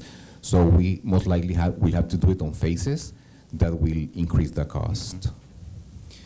And that's a very good description of what would need to happen to really get it up to city street standards. And I don't know that that's a need out there, and I think that's part of the discussion is that the direction we want to go with that area of town? Is it always going to be, practically industrial with just those coolers and yards and that kind of stuff that people are shipping stuff out of? So if anybody pulled a building permit in that area, they would be hit with the requirement to get the property to city standard. That's the part that's unfortunate. So that's many of those businesses have existed for a long period of time. They're kind of limited, and you can imagine how imposing that type of a condition on a project would be received, which is not very well. But if we could chase down the dollars to combine, let's say, a CMAQ project, which is an air quality oriented award of funds, you take Main Street, we actually have a section of 8th Street that's really close to kind of the Main Street corridor that has no sidewalk. And one of the big issues and impediments to getting a tenant in there has been that a condition to install a sidewalk was cost prohibitive. So it's a very integrated topic. It wouldn't be a bad thing to have connectivity that entire length, and if the city could accomplish it, it would actually take the burden off of the property owners in the future for having that condition attached should they wish to grow. Well, I think, I don't know that that's a need out there. Who requires that anyone that pulls a permit out there puts in a sidewalk? City standards. We do. City We standards. do. City. The It's city a of Part Brawley. of the city. In an Anywhere industrial in city area. limits, they all have sidewalks Wow. for As a- anything, right? As opposed to Caltrans, but now, most of those have been there for years and years. Right. That's the reason they were grandfathered in at the time. Well, in this stretch of road, I'm certainly of the opinion that a quick solution is what's needed, because it's bad out there. I mean, it'll rattle your fillings out of your teeth if you take it at the highway speed that's posted there. And I think the businesses are suffering because of that. I've heard that there are trucking companies that won't ship out of there because the produce shifts as they leave and dings up the produce, and it costs them money. So, I mean, it is at this point costing businesses money there. If we have a solution that costs $1 million and takes 6 months to engineer and execute, if that's the case, I think that's what we need to do, get it off the list for now. And then if we want to do a $4 million project, in the future, that requires sidewalks and gutters and undergrounding drain pipes and that kind of stuff, I think that could be explored in the future. But if it's going to be that or nothing, I don't think that's a great alternative. But if there's a quick solution that's not terribly expensive, that would stay within the money that we have for that road, that seems to me to be the right thing to do. And so that's why I wanted to have this discussion. Why don't we say this, with respect to maybe just on a very superficial level, if our city engineer, just to kind of move this topic forward, so we don't stay here all night, but with respect to some of the concerns that have been expressed by Councilmember Hamby, and I know that we've all had the same sort of discussion in the past, the challenge is that it is a different set of circumstances than when it was under Caltrans control. Mhm. So, obviously we could, if there is a building permit pulled, it has to be to city standards. So, but from what I'm hearing from Councilmember Hamby, he's looking just for a sort of a temporary measure that can be a short-term improvement in the area. Is there a way for our city engineer, for you and Guillermo, to make a quick projection of cost? I mean, we won't hold it, to the T, but certainly just to give us a better perspective on cost and an idea of the type of work that would be performed? And I agree, but what I might ask for is to look at specifically the area where we identify businesses are maybe impacted, things are happening, and look only at that section of that roadway as opposed to, say, the entire roadway. Sure. Because I think when you're looking at the entire roadway, I don't think you're gonna do that for $1 million. I don't care what you do. So But maybe I'm what thinking, comes to mind is A Street. yeah, maybe a section. or Let's look at a section. If we have to do it, Or if we maybe have to break it up. B North, something like that. I would just give it a limited look Yeah. on those areas, and I don't want to spend so much time because we Right. realize that this is a large project. It is Yeah, going to it take might. millions of dollars, but if there is an opportunity to do something on a limited scale. Does, just kind of building off of Councilmember Hamby's remarks regarding the use of outside services, and again, I haven't had an opportunity to talk with the city engineer about this, so my Right. apologies to you, Guillermo. Is council interested in the use of these funds to engage an outside party to prepare I would not want to do that bids at and this time. specs? Because if the answer is no, then we gotta deal with the backup of projects that I are understand. currently not moving. I guess I can't, well, go ahead. Yeah, we have, Go yeah. ahead, In Don. I thought we talked about this in the I know, I thought strategy, we and I did. think we came to agreement that something does need to be done, but I also thought we were gonna work through the budget process. Yes. We looked at the pipeline of projects and our bandwidth and ability to deliver, and we were gonna come to some kind of plan by taking care of the priorities first, and then really figuring out how those dollars should be spent. We did talk about some of these alternatives, I believe I think it was public, we captured a lot of that, but, so anyways, in the spirit of, I felt it's been noted it is moving. It has, yeah. Maybe not at the lightning speed, so something gets done in 6 months, because that was not my understanding, from what we came out of in the strategy. I don't know meeting, that so- anything can get done in 6 Yeah. months, but I mean, but I do think what I'd like to do is maybe during the budget process, we can look at that. Yeah. And we can kind of analyze that. But I also think what I would like to have, maybe from Guillermo or from you, would be something related to, let's look at a section of that roadway that we think needs to maybe have something done as a part of that budget process, and then let's look and see what our funding levels are for that. And then if we need to go to outside, I think we can make a decision at that time if we want to contract outside of the city scope. But I think we need to get to that budget process, I think, first, and that's my only thought on that. Sam, if I could, just to finish my Sure. thought there. So with that, I feel like it is. A great example is how we addressed, Legion Road. If you go back 2 years ago, I mean, that's been in dire need of repair for, quite a while as well. And it was daylighted by, actually, the mayor. We looked at some of these funding, possibilities. We're getting there. We're not, we're getting ready now to take something that was conceptual just about, a couple years ago Right. to delivery. So I felt that's how we were prioritizing 111, to move that up to priority, because we did talk about Main Street as well. So I find it interesting that we have a discussion going where we don't want to make poor investments on Main Street, and at the same time, but we're willing to make a little bit more of what I don't want to make a hasty investment that's very temporary, that really will have these businesses right back in the same boat, conceivably within a few years, depending on what we do. And then also the reliability of the quote from a vendor. I mean, I get that. Whatever it ultimately is, I mean, whether it's $1 million or more, or, whatever it is, I think for us to make these relinquishment dollars are one-time dollars, and they're meant to last, including maintenance, for the life of, or as far as we can stretch it. So I think the importance there is we strike some kind of happy medium, and I thought that's kind of where we were. You know, we're gonna move forward, continue the discussion. We got to get through the budget process. We have 30 some odd projects, some of which are have grants tied to them that we echo as council collectively that we want to take advantage of. So let's get these things delivered, and then put a reasonable plan together, I think, for this 111 stretch of road. I mean, that's just, those are my thoughts. Good points. I mean, I think those are excellent points, but I just think that we've got to take a look at it, but I also don't believe in taking a vendor quote just as a matter of course. I mean, I get vendors that approach me all the time about quotes, but during the bid process that we do, the formalized bid process, that'll all come out, and then, and all that takes place, but we're not anywhere near that point yet. And so I look more at a city staff and then outside assistance if necessary to give us adequate ideas of what things are going to cost and what's going to happen. And so, but I do think that it's something that we just keep getting asked about. So during the budget process, I would like to take a look at our priorities and see if we want to include something else in there. It's a good point. Two things I would just like to add.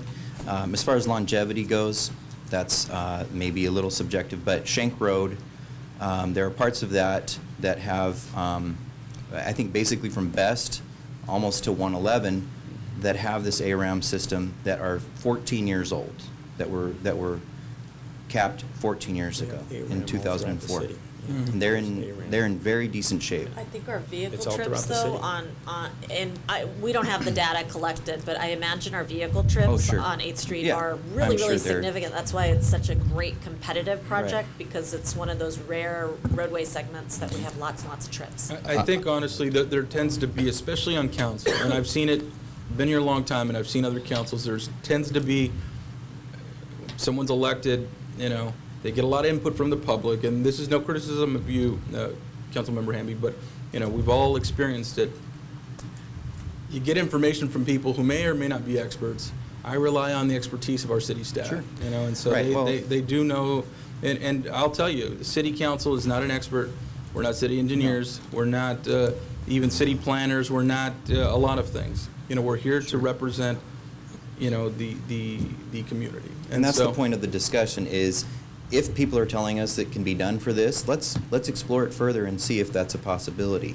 Also on Palm Street, or Palm Avenue, basically the paving, the ARAM was about $3 a square foot Sure. there. And But that's, so you're it's comparing historical. two, yeah, it's residential. I would like to make That's a- where I'm saying we're not engineers. Sure. I mean, we're not Sure. traffic engineers, so comparing one thing to the next and saying, okay, why is this not the same is just not, it just doesn't make sense, so. I would like to make a comment that regarding local street, as I mentioned before, versus highways.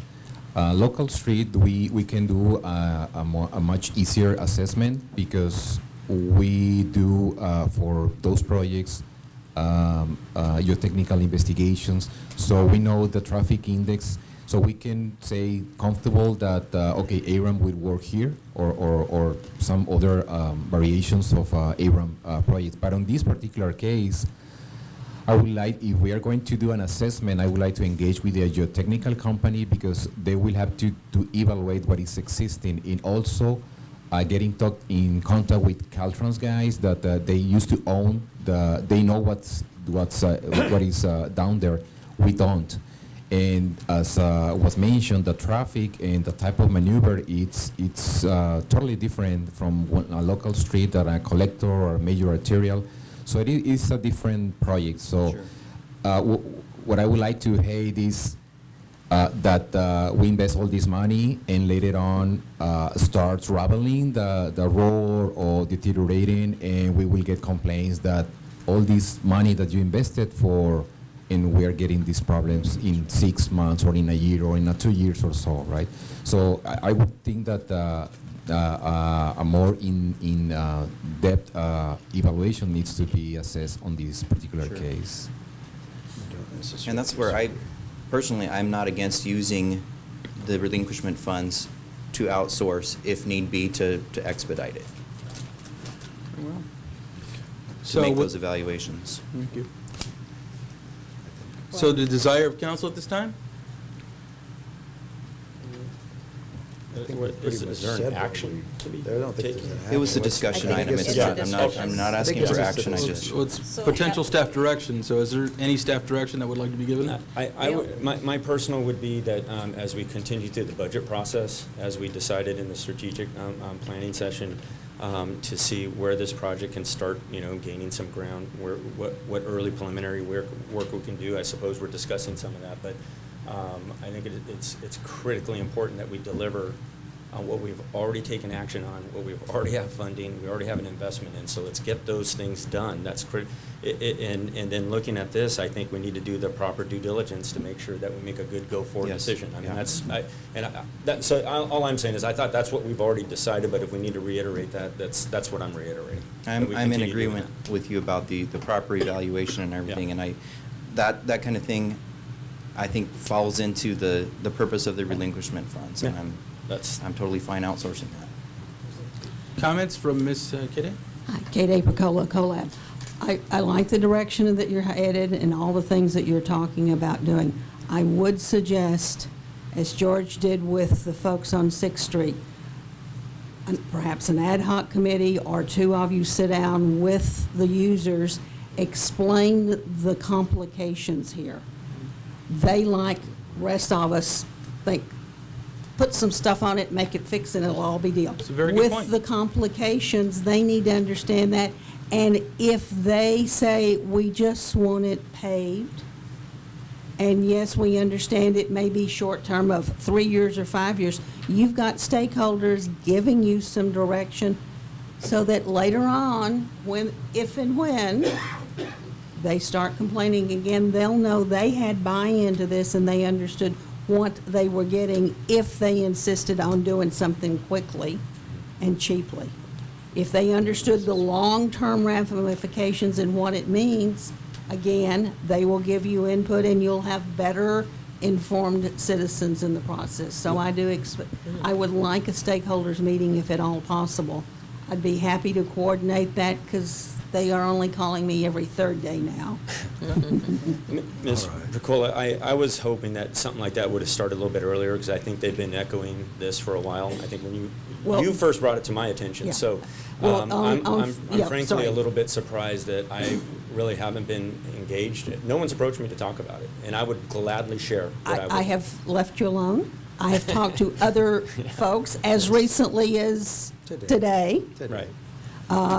And a number of folks were scheduled to be here on February 20th when the agenda item was pulled. So it would have been an opportunity to have And that discussion My then. concern with this topic at this point, the way we're kind of discussing is, I almost feel like I'm being put at opposition, as if I'm against the project. I'm clearly not. None of us are. I don't think anybody Yeah. is, but So- again, seeing something move forward, and I think if the stakeholders saw that, they first knew that it was going to be a discussion item on February 20th. Mhm. They were all either sent emails or prepared to come in. One of them was here, and it was pulled. So they're at a loss because there hasn't been anything forthcoming from y'all other than, Actually, it wasn't on that agenda item. It was with respect to Main Street. It wasn't relinquishment funds with respect to 111, so. well, no. but they came in, but the agenda item was pulled, and they were preparing to discuss it. So at that point,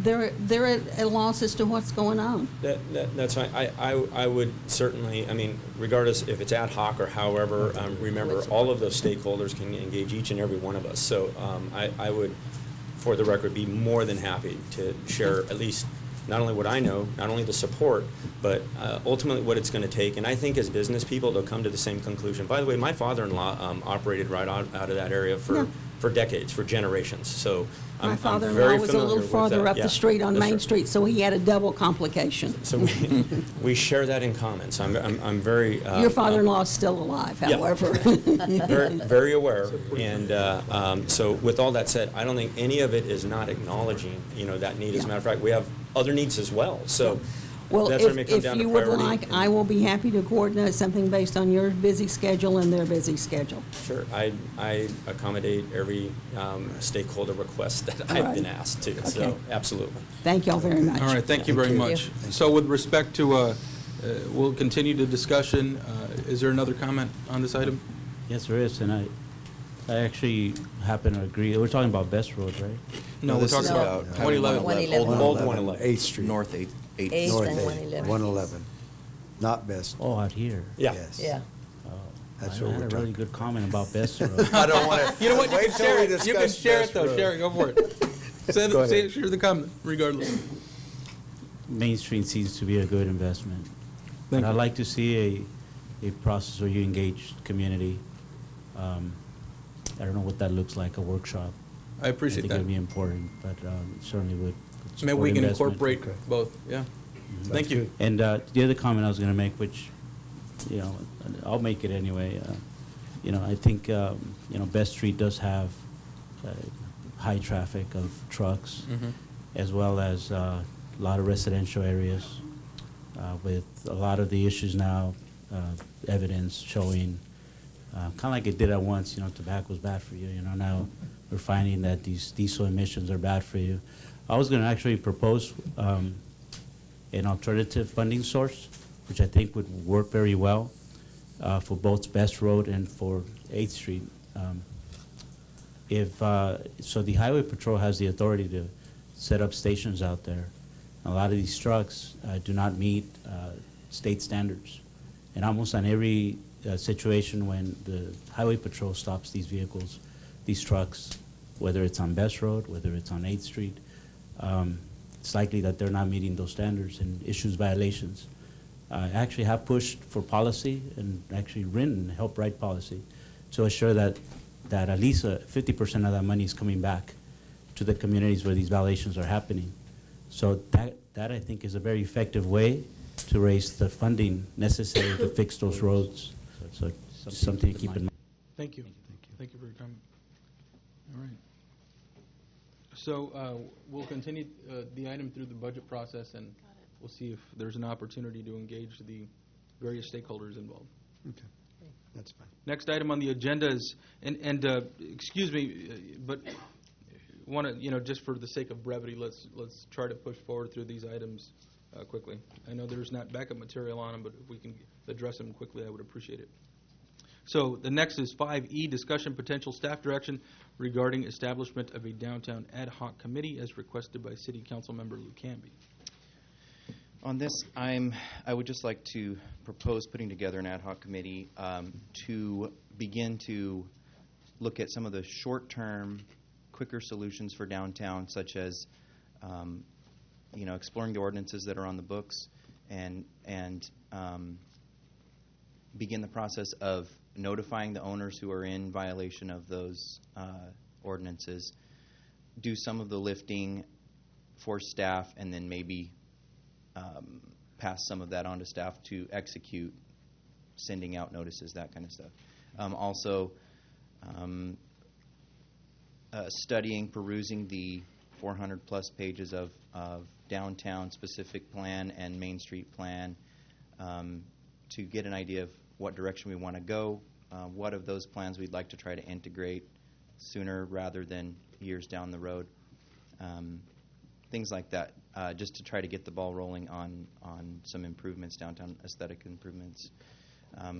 Again, it's another issue that we've discussed. I think it would be a way to get some traction on it and present to the public that we are putting forth ideas and also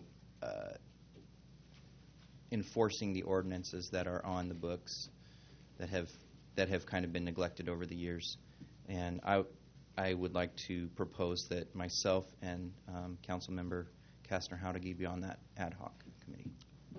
Well, I will say that there are multiple items that we've brought in and discussed with respect to downtown. I know on the next agenda, I think we're going to be talking about the potential of a code enforcement officer. So that would be another item. So I would hold off to have that discussion after we decide on what we're going to do with the code enforcement officer to see how we can, because that would be a perfect segue into making sure that they understand the ordinances and regulations in downtown, and we can address them in that manner. Because they would be really ultimately responsible for writing the letters for enforcing the code and making sure that if there are citations that are issued, it would go in that direction too. And just as an update to all of you, I did reach out to our previous code enforcement officer, and he's under contract doing other work at this time. Although he expressed interest, he said he couldn't commit to doing this on a temporary basis. So. But with respect to staff direction, is there a desire for council to form a downtown ad hoc committee at the moment, or should we wait? I mean, it's only one meeting away, so. The next Wait meeting is till when the you next would, meeting? when you would, We would be discussing the code enforcement officer and to see what direction the staff, or excuse me, the council would be taking. okay. Yeah, I'm when- fine waiting till the next Okay. meeting to form Very the well. ad hoc. The next item on the agenda is discussion and potential staff direction regarding future fireworks ordinance updates as requested by City Council Member Luke Campbell. And on this, you know, we've talked about it before, and the city attorney seems like he's got a template, basically, from Calipat that they've used, and Well, yeah, and I looked at our ordinance today. It's already a misdemeanor to shoot off any fireworks at all in the city of Brawley, except for during the 4th of July week, the safe and sane ones. Only safe and sane. The only thing we could do to make it more, we could make it a $1,000 misdemeanor. Right now, it's a $500. You make it 1,000. That's an easy one-line insertion. Of course, the trick is catching people. Right. Yeah. That's the You biggest have to- trick. It's a misdemeanor, so that means a police officer has to witness Mhm. somebody do it. I can tell you in Calipat, having worked, I don't know how many years, the detail on 4th of July, 7 or 8 years, we've written one citation. Yeah. And that whole town is up in flames. We Wow. know every single It's the person we same have, here. including the public works guys. So, I mean, it's easy to add that $1,000. And maybe having, if we are to move forward with a code enforcement position, maybe part of the education process could lie within that responsibility in the future. I mean, just food for thought, but that could be something to help alleviate some of the problems that we have every year. So, what are you envisioning there? just public outreach, you know, making The sure code that enforcement officer doing public outreach education. right, which is, you know, essentially what they do when they're addressing concerns. You know. My suggestion would be, when the holidays come, is to get people that are interested in stopping this, the illegal stuff. We know where it happens. I know it happens on Legion Road. It happens at Parkside. It happens here. Is have citizens out and watch, and then they have to be prepared to sign the citizens' complaint form. Correct. Would video capture be the kind of evidence that could lead to Yeah, but it has to misdemeanor? be, a misdemeanor has to be witnessed by someone who's willing to make an arrest. So if the police officer sees it, Yeah.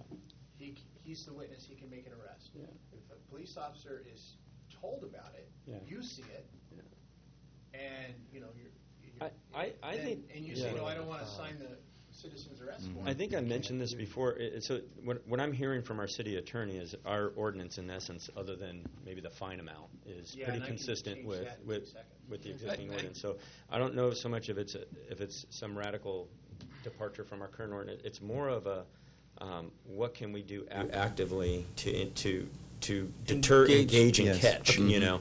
And so is it a robust neighborhood watch program type thing that we really get behind? Is it, you know? Well, if I could jump in and just make Yeah. a comment. The other item that I had asked to put on the agenda that I've discussed here with council in the past is making sure that we consider the, you know, not just a social media person, but somebody who's going to help Yeah. with communications and all the other things. So that's also going to be a really important aspect of a lot of these things with respect to, you know, downtown code enforcement, all of those things. I think many things can be self-governed. And, you know, for example, the fireworks ordinance, many people understand it, some people may not, right? And so if we're clear about how we present the information, we let them know that there is a fine, we let them know, like, these are legal, these are not, that type of thing. We've never done that sort of education. Right, yeah. And so I think if we're able to do that effectively, using social media, using public information releases, all those sorts of things, just coupled so the public understands Yes. the importance to the city and what it causes and the sort of the issues that are raised, I think that's going to be really, really important. Yeah, I really appreciated what Mayor Pro Tem Wharton had to say about that education aspect of it in some of the earlier meetings. And certainly social media, I think Nixle is going to be helpful in that during those times of the year. What we can do is, or have staff do on this, and I'm not saying just here, maybe let's continue the conversation, put the thought to it, but you really like a marketing campaign or, a political campaign, you want to put a plan together. This is what we're going to do come this 4th of July, for example. We're going to communicate in the following ways. Yeah, 2 weeks in advance, this is what's happening, We're going to put these notices out, we're going to use it, and we'll use all of our channels. But I think the key is, I'm kind of circling back to the mayor about, that is just another reason why we need to have better ways of communicating to the public. Once again, we can't even explain all the successes we've had and the things we have gotten rolling, for example, down in Main Street, because we just can't communicate it out there to enough people. Hence, it's amazing to me how much, again, there's a lot of misinformation out there as well. Misinformation. And think about even the topic on 111, for example. I mean, if we're able to capture information on a plan that we're devising or whatever it is, and we can put it out there so people understand what's being done, I think that's really, it's the message that we put out there. It really is. And I think that's one thing that we haven't done as well as we could have, or, as we can. But that's why I really want to propose that position, coming at our next agenda. But it can help, I think, alleviate a lot of the concerns that you're expressing here with respect to the fireworks, because it's something we've heard for the past few years, ever since they were, and actually we didn't have that big of an issue the first year, but certainly years after, and so, and then with respect to downtown, and we can address those sorts of concerns and see how that can be best identified and cared for. So I think they're good suggestions. I just feel like if we're able to couple that, I think a lot of these things can be addressed by providing the message to the public, and I think there's a good way to be able to do it through social media, through public information releases, through the various media outlets. There's a lot of things that we can do that we just haven't been addressing. So with respect to the future firework ordinances updates, we can maybe. Do you want me just to make an amendment to make it $1,000 misdemeanor? Or can you just bring it back? We have to vote on that. We can vote on that. But I think if we could just revisit, we revisit. We could just look at it. Let's revisit the topic. How about that? If you can work with me on this, Councilmember Hamby, I would like to address several of the things that you've brought forward. I think they're good things. It just, they need some vetting and they need some time to develop, especially the road issue. That's just not as easy as saying it's going to be, overlay project. It's a lot more complex than that. And so if we can address many of these things, together with some of the proposed items that are coming before council that I think really will help us address these concerns, I think we can couple that. It'll be a lot more powerful for everything. So fireworks ordinance, we would, if we could just maybe revisit that topic again and just kind of see the ordinance for ourselves and review it, I think would be important for all of us to see. Bring it back as a Just information item, yeah. Sure. So we all get a copy and we And we could look at the $1,000. I'm not sure it's going to make. Yeah, I don't know that would make any difference. I don't know that it'll deter.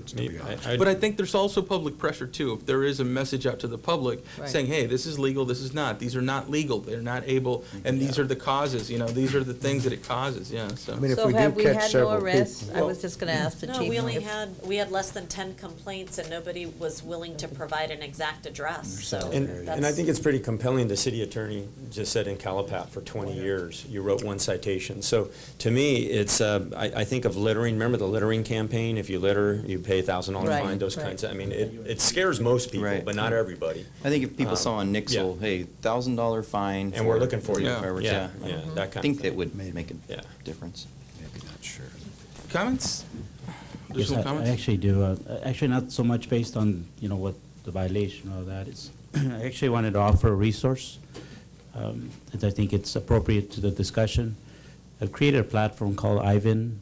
You can look it up on ivanair.org. I don't know if you can even put it up there, but it's the website. We also have an app. And this is a resource a lot of cities have different, kind of like their own internal uses for it. But Ivan stands for Identifying Violations Affecting Neighborhoods. And we actually created it at the request and partnership with governmental agencies who back in 07, 08, saw really a decline in their budgets. There wasn't a lot of money. They didn't have a lot of cops on the beat, looking out for things. So they relied on sort of boots on the ground, the community to be the eyes and ears. So we responded to a lot of those needs. And given that we didn't have a lot of the constraints with procuring, programming, and utilizing technology, we're able to advance a lot of those interests. And so you can go to ivanair.org, and right now that platform is being used to identify concerns in the community. They don't always meet the level of a violation, or sometimes it's illegal dumping. You can upload photos, you can upload reports. We can, as a matter of fact, provide administrator rights to, let's say, a police officer here in Brawley. They want to get involved. I've had conversations with the Border Patrol. They came out here and says, Luis, we want this. We want to make sure all our officers, they're out in the field, they're identifying a lot of things, and a lot of things are outside of their jurisdictions on environmental type of issues. Says, we want this app, we want this on every one of our officers for their own safety, because they're exposed to the environment. And so I actually did reach out to the police department. I don't remember who it was, somebody in leadership. And they said, oh, you're just basically snitching. I thought, well, you call it tips, but you call this snitching. I don't see it the same way. It's called the community being able to provide tips. So I would like to revisit that conversation, perhaps with new leadership. I don't know. It wasn't that long ago that I reached out to the police department, so I don't know who's there and who wasn't. But I just thought I'd bring it up to you. If you want to facilitate a conversation, the police officers, maybe they see it more than being a snitch site, but sure, but being a resource, tips, a resource for tips. Thank you. Understood. Thank you. Another comment from the public? Yes, Mark Hamby. I think it's appropriate regarding this fireworks topic to look at it from a safety perspective. Sure. It used to be that the fireworks that were shot off in Brawley were small, they weren't dangerous, they were the safe and sane things that were left over from 4th of July, and you saw them at New Year's, and it was small stuff. But now what we have is people shooting off 3-inch mortars. So I spent a little time looking this up after the last holiday and retrieving my dog that ran away and all that. Little 10-pound dog runs away from home because of this. It scares her half to death. Everyone I talk to has these same concerns. Mm-hmm. But a 3-inch mortar, if it's operated correctly, requires a 231-foot clearance for safety. And these are things that are being handed to kids by their parents even in front of a convalescent hospital, shot off, and they're going to kill somebody, they're going to burn an apartment building down, something like that's going to happen, and then you're going to do something about it. You can be soft on this, or you can wait, or It's already illegal. I understand, but you have to come out and you have to be firm. You can have a rule and do nothing with it. Eventually, it's going to wind up where someone gets hurt. Did you catch anybody shoot one off? I did. Did you do the citizen's arrest form? No, I did not. Why not? I did call the police. Did you do the citizen's arrest I form? did not. I wasn't. Then how can the police officer do anything? I'll be more than happy to do that the next time. That's what's required. But I can tell you that it always happens in the same places, it's the same people, and people know about that. Right. Okay? But from the city council, from a policy point of view, if you have a firm policy, people will do that less. It will happen that way. Understood. But No, but what I'm saying is, it is dangerous. And when you have someone shooting off 3-inch mortars, you wouldn't do that, Don. And no one here in this room probably does that. I've never shot one. I really haven't. I don't think there's any, excellent point. We're just as passionate, it's just as illegal, it's just as firm. The issue is catching and prosecuting and preventing. That's why, to me, I'm coming forward with, as I've suggested before, and again, we need the channels to communicate. We can talk about it here, unfortunately, till the cows come home, but it does not seem to get out to all 25,000 plus of our citizens. We need better ways to communicate this So that, I think if it's back to enforcing what we have on the books, it's getting the information out. Other than that, if you have a suggestion that makes us, I guess, as a council come across firmer, I am wide open to what that is. No, So for, may I? Go ahead. He was mentioning Ivan. There's another one called C-Click Fix that's used. There's a whole lot of tools that can be used where you can use let your citizens help you.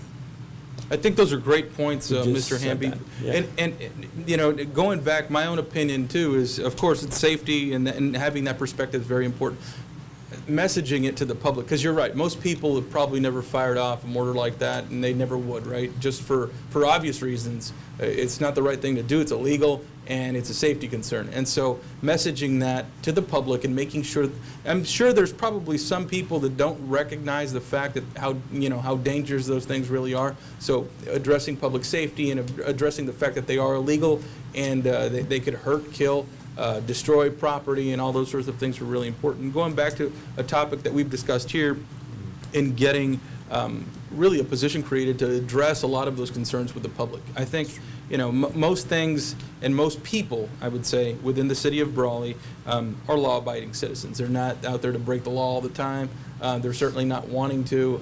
If they've been told once or they're seeing the fact that there is a financial penalty or the fact that they could really be arrested for setting something off, I think that's going to deter a whole lot of people. And so, no, I appreciate the comments, Mr. Hamby.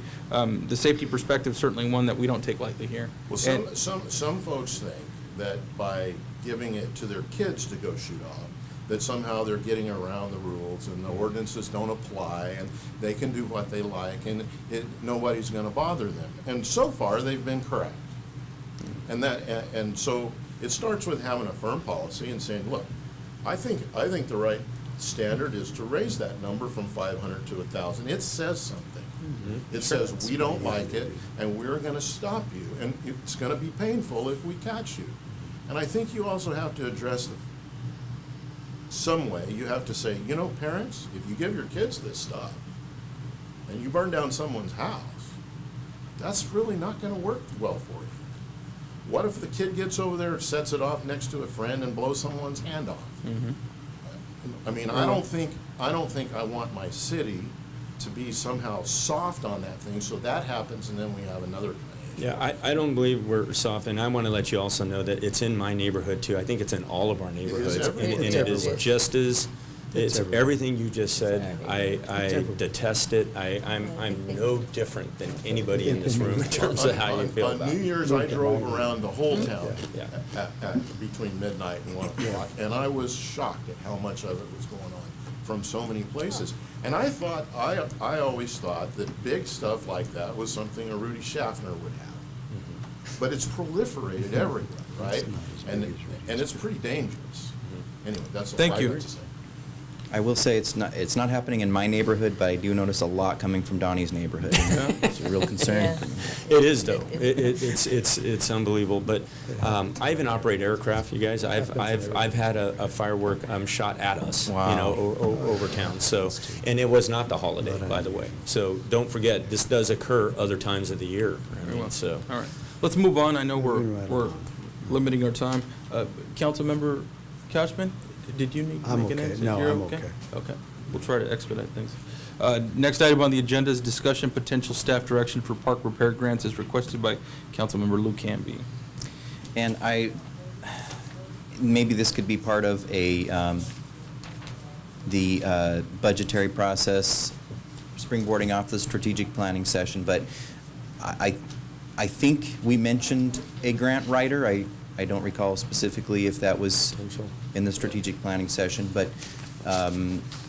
either consulting, hiring part-time or hiring full-time, someone who is successful at writing grants for whatever the purpose, but also for parks improvements that are not tied to specific aspects like the one that we're executing at Hinojosa that's specifically for ADA improvements.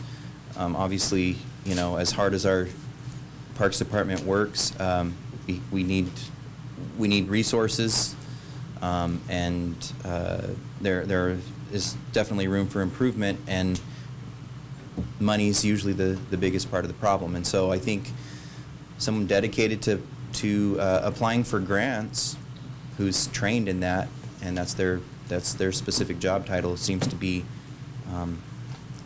as far as I know, they pay for themselves essentially with the money that comes in, and it seems like that would be a good thing to have on staff. Any input from our city manager with respect to the position, or? We've had grant writing functions incorporated into our city operations previously. We've had a grant management coordinator that was unfortunately eliminated, along with the code enforcement officer, when the RDA funding was taken by the state. Our grant writing has actually been quite successful as a city. We're very proud to count millions of dollars in grants on an annual basis for projects that we're delivering. They tend to primarily focus in the areas of roadway improvements because that's where the big dollars are, and we have so many needs. Generally speaking, when you look to funding activities in parks and recreation or the library, you'll find that ongoing operations, those aren't eligible activities. They're typically new services. So that's how we, and while sometimes the new services begs the question, why aren't you taking care of an existing set of features in a park, let's say? Local funds are used to address the existing. Grant funds typically have a set of parameters. They all have strings attached. So we're chasing dollars based on what's a fit for what the city needs and what can we competitively secure as an agency. And I think there's lots and lots of opportunity to improve in the areas of grabbing dollars for grants, but we'll also share that it takes many years to secure and actually deliver the larger scale projects. You know, the time horizon was close to 5 years from Karin attempting 2 rounds of funding to gain and secure based on a first failed attempt and then a strengthened second application. Grant writing also, we need to find a way to make sure the meaningful grant applications that are successful really truly rely, you can't have a grant writer function that's wholly separate. There's a lot of interface that has to occur in the department where the improvement is being sought. So a grant writer doesn't work in isolation. It actually still requires the bandwidth of department personnel to put together a really a high-impact statement about what's needed and what direction the city hopes to go in the future with resources. Generally, what I've found is grants do not pay administration or anything related to writing the grant and getting it started and then administering it once it's been given. And so one of the problems that you do run into, it's a great service that you provide to the public, but you wind up subsidizing it with regular city money and city staff because of the nature of the grants. They're neat to get and they're neat to have and to put into place, and they're great for service levels for the people of the city, but they don't pay in the long run, and they will not pay for grant writers. Generally speaking, they don't pay for your grant writer. So you never, you may increase the tax base in some cases with some of the grants that you get, and that could pay a portion of a grant writer or the effort that's put in to secure the grant. However, it never really returns enough on investment to pay for itself. It's kind of like And an that's just a institutional fact. commitment. Well, perhaps we could look at something where a person, not specifically a position for a grant writer, but a combination of that would be the duties of another position. We might do so that we don't lose some opportunities, because I think there are opportunities out there. And the way that we have it set up right now, everybody's stretched, and I don't think there's much of an opportunity for anybody to really seek grants. And even though we have to match funds, there's still funds that are coming in, and I see it as a positive. You know, there's always opportunities to get money from either the federal or the state to work on, like we did with the park, even though it took 5 years, but it was a good investment to redo the park. So I think it's something that we should really look at to see if maybe we could possibly either fund part of a position and specify that grant writing or seeking grant funds would be part of their position. What I will try to do in preparation for budget discussions is talk to you about all of the items you've like to have on the wish list of adding, and then encourage you to consider how we can achieve a balanced budget with the additions. What service levels are you willing to tolerate changing in other parts of our operations? What activities are you open to having eliminated? Because the current dollars available will not cover the expense of existing service levels, let alone existing service levels plus additional positions. Yeah, I understand that. And I'm not sure if this is the time to bring that up, but when we're gonna be looking at that, I believe we talked about different scenarios that you would bring us. And one of the topics that we discussed is not laying off people, but maybe not backfilling some positions, and see where that would put us in certain departments. So we need to know what departments you're willing to tolerate that in? Well, specifically, I was just looking at the police department because there's such a big turnover, and we always have vacant positions and we're having to backfill, and so that really wouldn't affect any of the current staff that we have on board. And I just kind of did a comparison, and I know it probably need some analysis, but I just did a comparison of the number of PD that, for example, the city of El Centro has. They have 52 approved positions for PD, and their population is what, about twice as much as ours? So I know that it would need some analysis, but I'm thinking that maybe we could look at that and see if we could survive with not backfilling some of the vacant positions and take some money from there.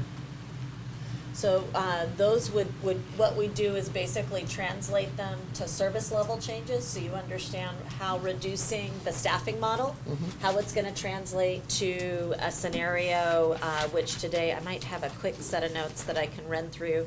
So today, we're currently configured in a manner that assumes 3 officers and 1 sergeant as a minimum, so there are always 4 people on, versus a maximum of a 4th individual plus a sergeant. So it's the difference between 4 people on duty versus 5. If we went to a new and reduced form, it'd be a minimum of 3 versus 4. Since we're on the topic, we have the authority here, why don't Yes. we just to hear from? Chief? Come up, Chief. Would Chief. you like to share your thoughts? Off topic. You started to, Thank you. Off agenda. we are off agenda, Yeah. but let's, Sorry, I didn't know if it was the Off proper topic, time we're to off bring it up. agenda. Good but evening, let's Council. just I address it. apologize. So, yes. Kelly Brown, Interim Chief of Police. So, in looking forward to the budget, I had the opportunity to pull some numbers that I found pretty astonishing. Over the last 3 months, we have averaged 144 arrests per month. And so, when you look at, and I don't know the stats for El Centro Police Department in comparison to their population, there are certain things that need to be taken into consideration. So, one of the facets of law enforcement that people don't understand is when you book somebody into the county jail, that is a very long process for us. It's a very long process for El Centro Police Department, and the jail is in their city. So when you take into consideration a half an hour there and a half an hour back, we're looking at a minimum of an hour and a half to 2 hours to take somebody out, an officer out of the city.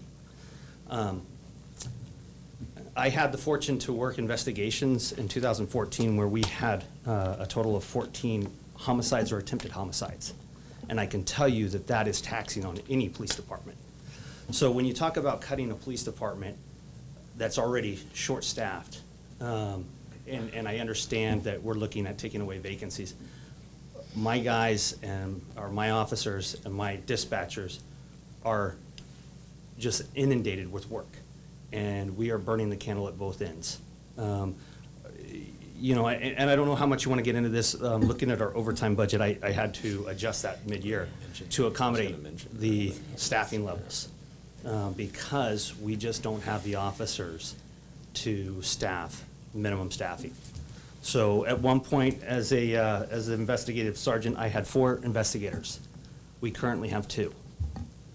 So to give you an idea of what our investigations looks like. We are fighting to staff 3 and 1 on patrol. So that's 3 officers, assuming that there's not one transporting a prisoner down to the jail. If that's the case, or we're having to sit by at the hospital with a prisoner who's been injured or needing medical treatment.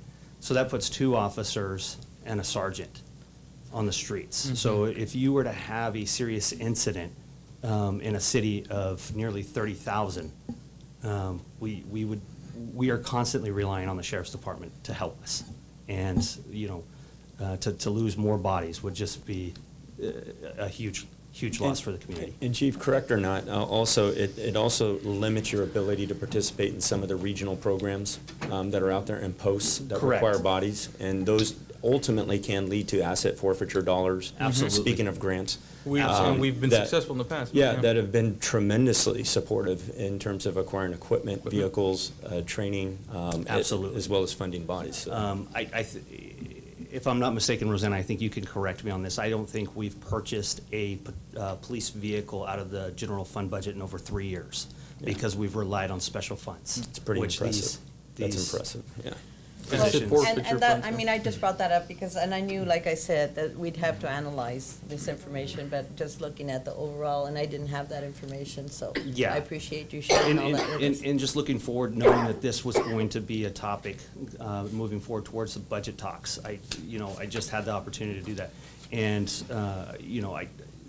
recently I pulled the numbers for stats as far as calls for service, and I don't remember those off the top of my head, but I can tell you that the police department is taxed. We're not sitting around waiting for calls to come in.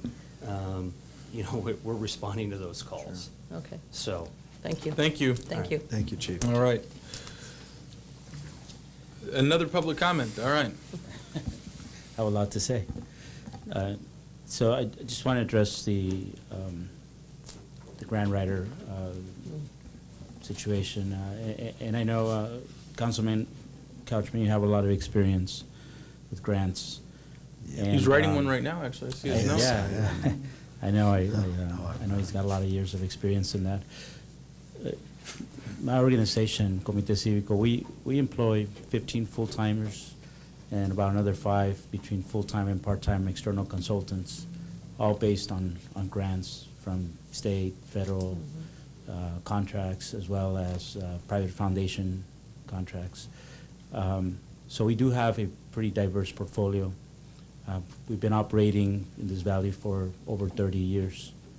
I would say that solely based on grants, I would have to say we've been at least 25 years working on grants.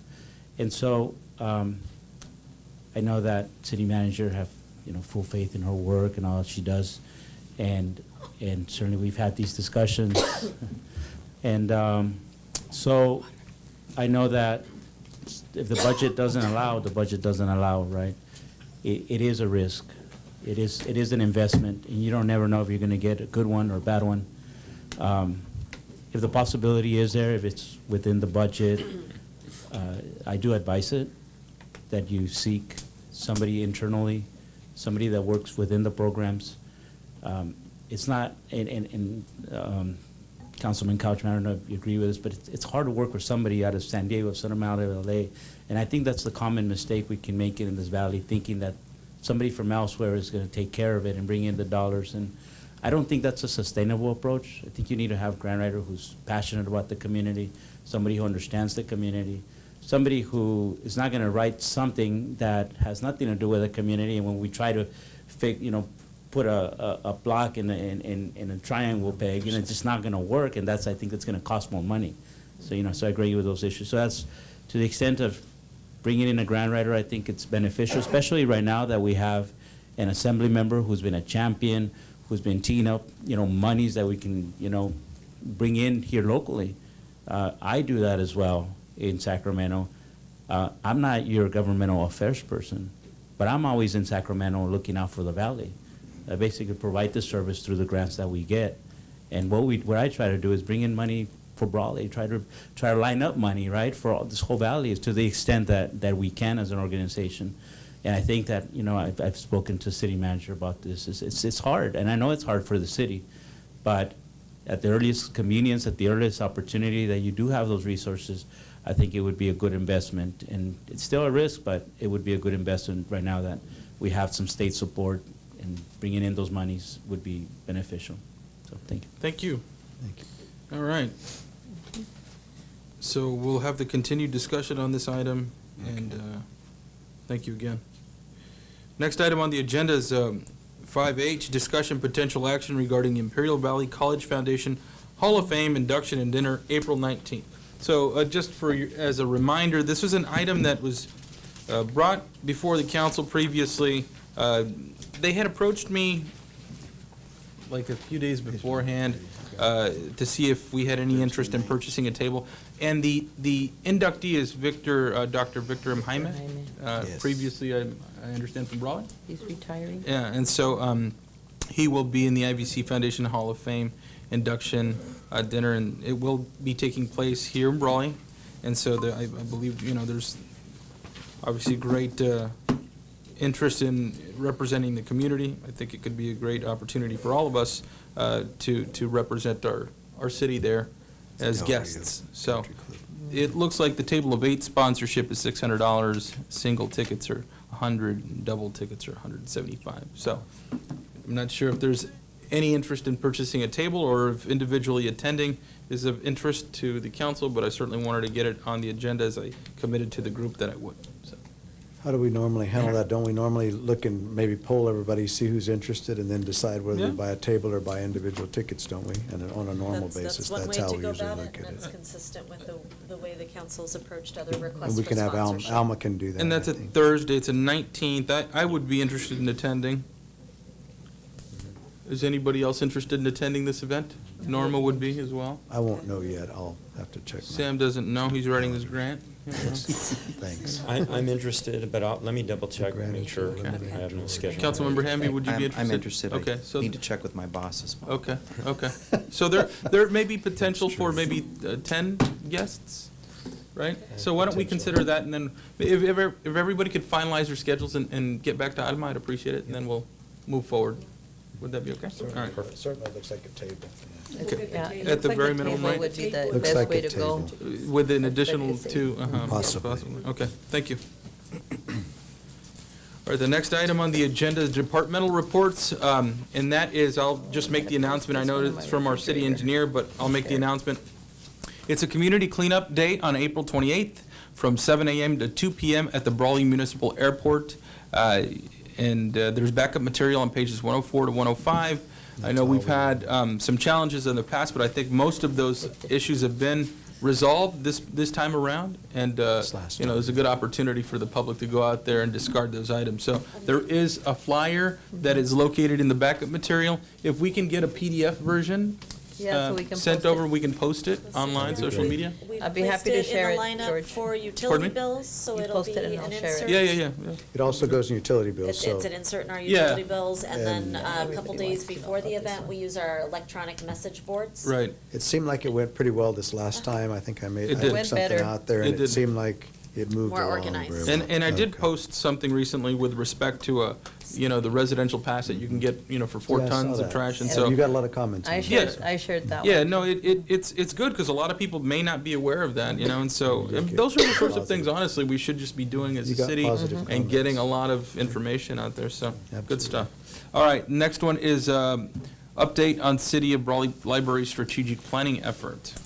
And my apologies for not stating at the beginning of the meeting that Marjo was feeling very under the weather Uh-oh. and went home early today, so she was Tamales unable will to join heal us. that. Can we just reschedule that? This item was actually requested by Councilmember Hamby, and it was suggested, based on where the library is currently with their strategic plan, that it would make more sense to give a quick status report.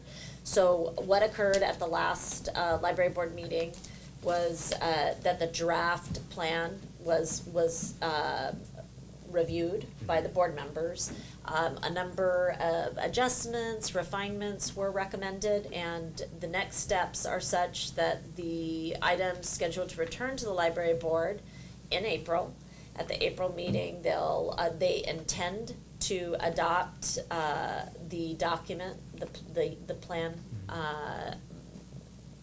by resolution, and then they will prepare an item, Marja will prepare an item for the council's consideration of the same document, adoption of the same document at a future council date. Okay. And a work plan is associated with the strategic plan, so it gets operationalized. And I think they changed the hours for some of the clients based upon input that we got on some Yeah, of those yes, things. that's So already occurred. that's already been done, so, Right. I mean, yeah. Correct. Okay. Thank you. That's it. Very well, thank you. Next item on the agenda is city council member reports.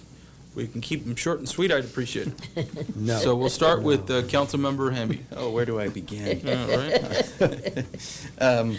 Not a lot to report. I went to a library board meeting with Rosanna last Wednesday. I had to cut it short because I had an orchestra rehearsal out at IVC, and I would like to take the opportunity to invite anyone who's not doing anything this coming Saturday night at 7:30 p.m. at Southwest Theater. The Imperial Valley Symphony Orchestra is having a concert there. I am the concert master, first chair, first violin, so it's a free event and should be a good concert. I attended the State of the County address with everyone, well, almost everyone, last week. I would say that I think our State of the City address was probably, it shined a little bit better, but that's just my opinion. And it goes back to that idea of the subjectiveness of tastefulness, what we think is tasteful. But anyway, it was a good event, but I think Brawley's was especially good. Went to the Parks and Recreation Commission meeting today and got to see some behind-the-scenes stuff as far as maintenance issues and some repairs that are going on right now in some of the parks. And it's always encouraging to see the people that are in these departments that have, it's kind of their heart, it's in their blood to provide that kind of a service to the community. So I'm enjoying being on that commission, or being the liaison to that commission.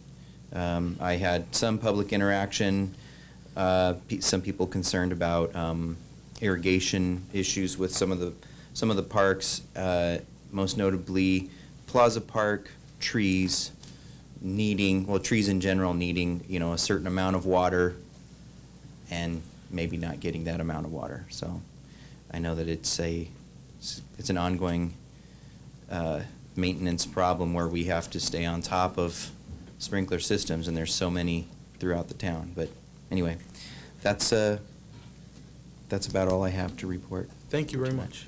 Councilmember Kestner, how do you? Yes, I also attended the State of the County address, and at this particular one was so crowded that we weren't even able to hardly talk to each other that day, but. It's a good thing, right? You didn't, But I did see almost everybody there, I think, so.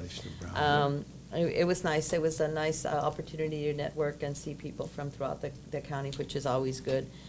Other than that, I did have an out-of-town trip for another board that I sit on for a few days. That has to do with all the concerns that all of the governmental agencies have about pension and the cost of pension, so it was very interesting on some of the ideas on what to do about that particular issue. And then the rest of the time, I have been visiting some of the business owners downtown and just looking at opportunities to assist and see what we can do to improve our downtown. And on our ad hoc committee, which is continuing, Mayor Pro Tem Morton and I will make a point to meet, I think, this coming week, and we should have something ready for the next meeting. Nice. Thank you. Thank you very much. Councilmember Couchman. Okay. I attended the Doves event on this last weekend. Very nice event, well attended, and I thought everybody had a good time. It was at the Stockman's Club. And they do scholarships and different things for youth, I think, in the community and other charitable organizations within the community. I attended a collab breakfast, which was a presentation by Ray Castillo from the county and Jim Hanks from IID, and I did attend that. I also attended the Service Club luncheon at the fair. That was a nice, well-attended luncheon at the fair. During the fair, they have all the service clubs come over for a luncheon, and it's kind of a neat event. I read to students at Hidalgo School. I had read to the students at at Phil Swing earlier in the week previous to that, so I managed to read to the students at Hidalgo, Dr. Seuss book. And so it's a challenge, and it's something for the kids. It's something to encourage the kids to read. Everybody needs to learn to read, and encouraging them to read is one of our many functions here at the city. What's a challenge? Whoa.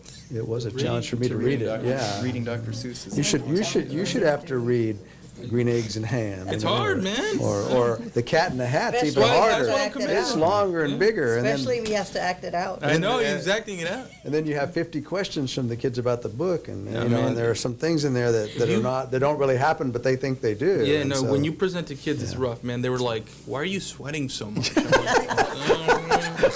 yeah, all right, thanks, yeah.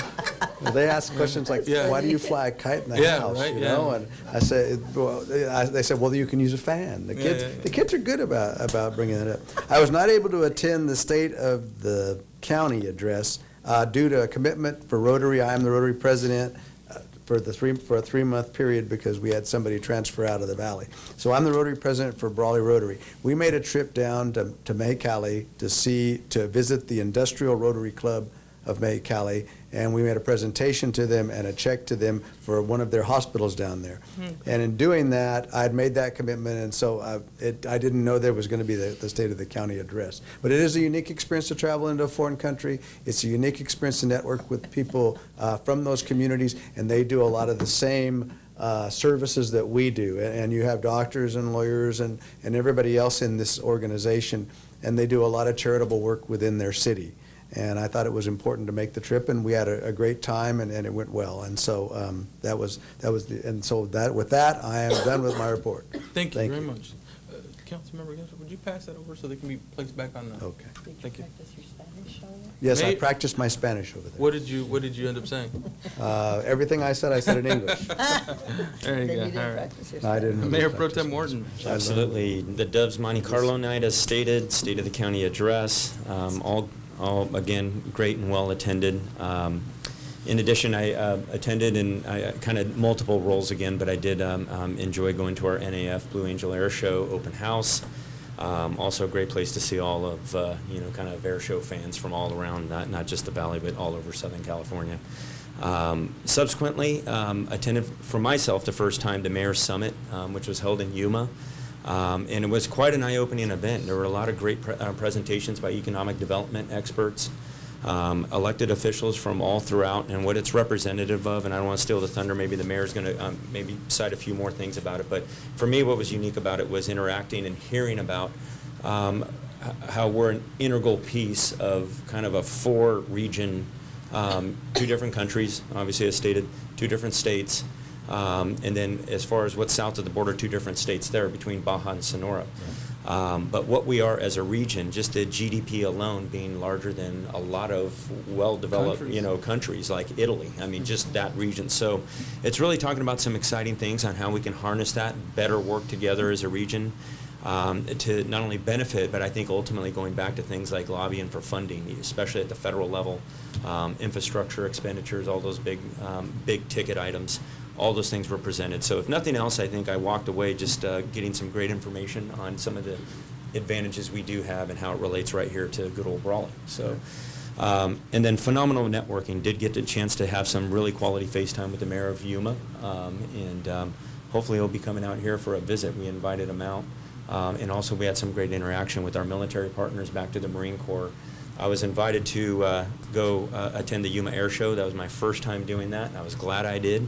And took advantage of that and saw mostly the same people that invited me. And this time I was their guest, show center, and got to see the jet that my son flies, which was very cool because I don't think it'll ever be this close to home as far as I know. And then, of course, enjoyed everything else. So that's my report, Mr. Mayor. And it was good. Thank you. And so I'll keep it very simple. Sixth Street business owners, I did meet with them, nice experience in exchanging ideas and getting their input and their feedback, and they're really desire to succeed, and I want to see them succeed. I'm glad that council's supportive of the efforts to provide some avenues for them, so thank you for that. Also met with multiple elected officials throughout the valley on various topics here in Brawley and other parts of the county. Also met with Katie Luna on some ideas for downtown business and for other opportunities out here. Of course, I attended the Regional Mayors Summit in Yuma, Economic Summit. Great experience in the sense that, I do have some contacts out in Yuma, but really that gives you an opportunity to network and really build up some of those relationships. And, we both have strengths in the sense of the Yuma region, Imperial County, and I think that we really need to be working a lot more closely and align ourselves a lot more to capitalize on the opportunities that are out here. They did talk about their unemployment rate dropping significantly, and I'm sure there's various reasons for it, but anything we can harness from that I think is important for Imperial County. So also attended the State of the County address at the ACC by Supervisor Ray Castillo. A very full event, and there was a lot of people there and well received. So interesting to hear the items that were being expressed by Supervisor Castillo. I think he enjoyed it very much, and I did as well. So those are just simple things that I was able to do. I do want to invite the public and of course the council to an event that's taking place in Imperial. It's at the Reach Base, and that is it's a mega health mega mixer. It's along with the Imperial Chamber of Commerce, but it's also partner agencies like Pioneers Memorial Healthcare District, ECRMC is going to be there, and other health and wellness related businesses. But it will be taking place at the Reach base. It's on March 29th, Thursday. I know that there's a SCAG delegation that's coming down here. They will be our VIP guests. And so I invite you to come out. The event starts at 6, but there will be like a VIP tour at 4:45. So I'll make sure that you get the information and your calendars, and you can make it out there. So it should be a lot of fun. We get to ride the helicopter. Well, you might be able to, So if you show up at 4:45. Yeah. Oh, okay. So, all right. So that's my report, and we'll pass it along to our city manager. So our next council agenda is looking very, very full. And if we bring all the items forward that are known, we'll see the Senior Center award of contract. We'll have a Chamber of Commerce presentation regarding their request for the transient occupancy tax being a revenue source for the chamber and not the city. We'll have at least one final map. We'll bring forward some topics for council consideration as it relates to code enforcement and communications needs. And we will also have an update after Thursday's meeting. The Airport Commission will be reporting out to council on the time frame for the upcoming fixed base operator solicitation. I have been fielding inquiries from interested parties. I did also extend a request to meet with Imperial Flying Service to ask about kind of what's worked, what hasn't worked, if they have any suggestions going forward. I hope they'll agree, Mr. Rose will agree to meet, so we have the benefit of their years of experience with the city. Also wanted to note that we concluded what I hope will be a successful request of the state of California regarding the designation of opportunity zones in our city limits and in the region. It was a really encouraging process from the point of view of the region working cooperatively. It was one of those rare moments where you see even if a place like City of Imperial can't participate in advocacy because they can participate but won't directly benefit, they were willing to step forward along with all the agencies of the valley and support Brawley requesting an additional tract, which is basically southeast Brawley, that census tract. The state proposed census tract was northeast Brawley. So we have basically half of our city being considered for a favorable orientation as it relates to capital gains that's meant to be an incentive for investment in the future. So I am continuing to receive calls from interested developers asking about Census Tract 7, which I think is also interesting. And we hope to know from the state of California what the outcome of that request is in the future.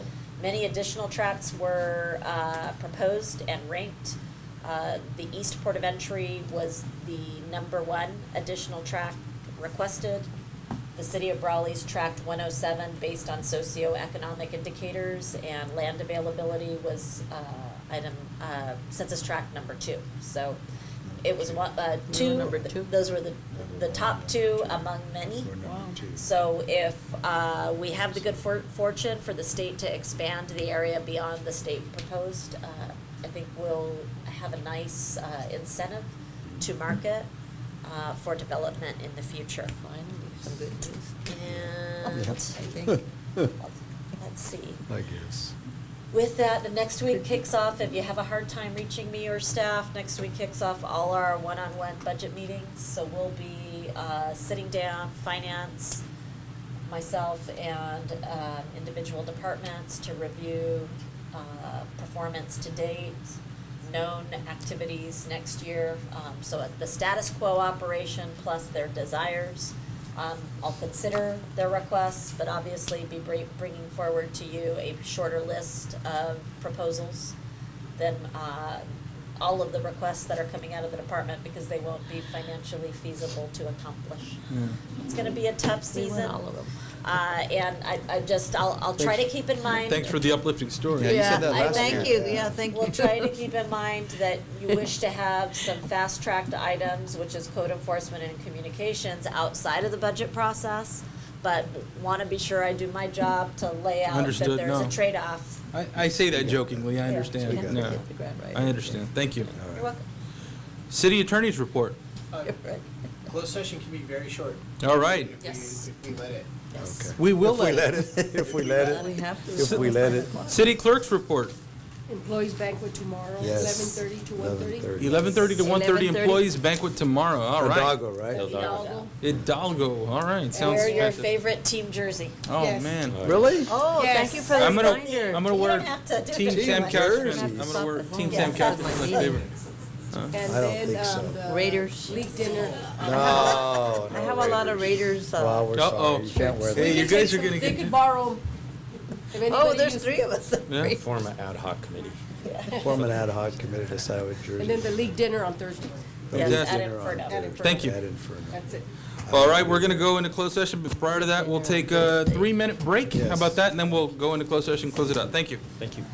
Thank you, everyone.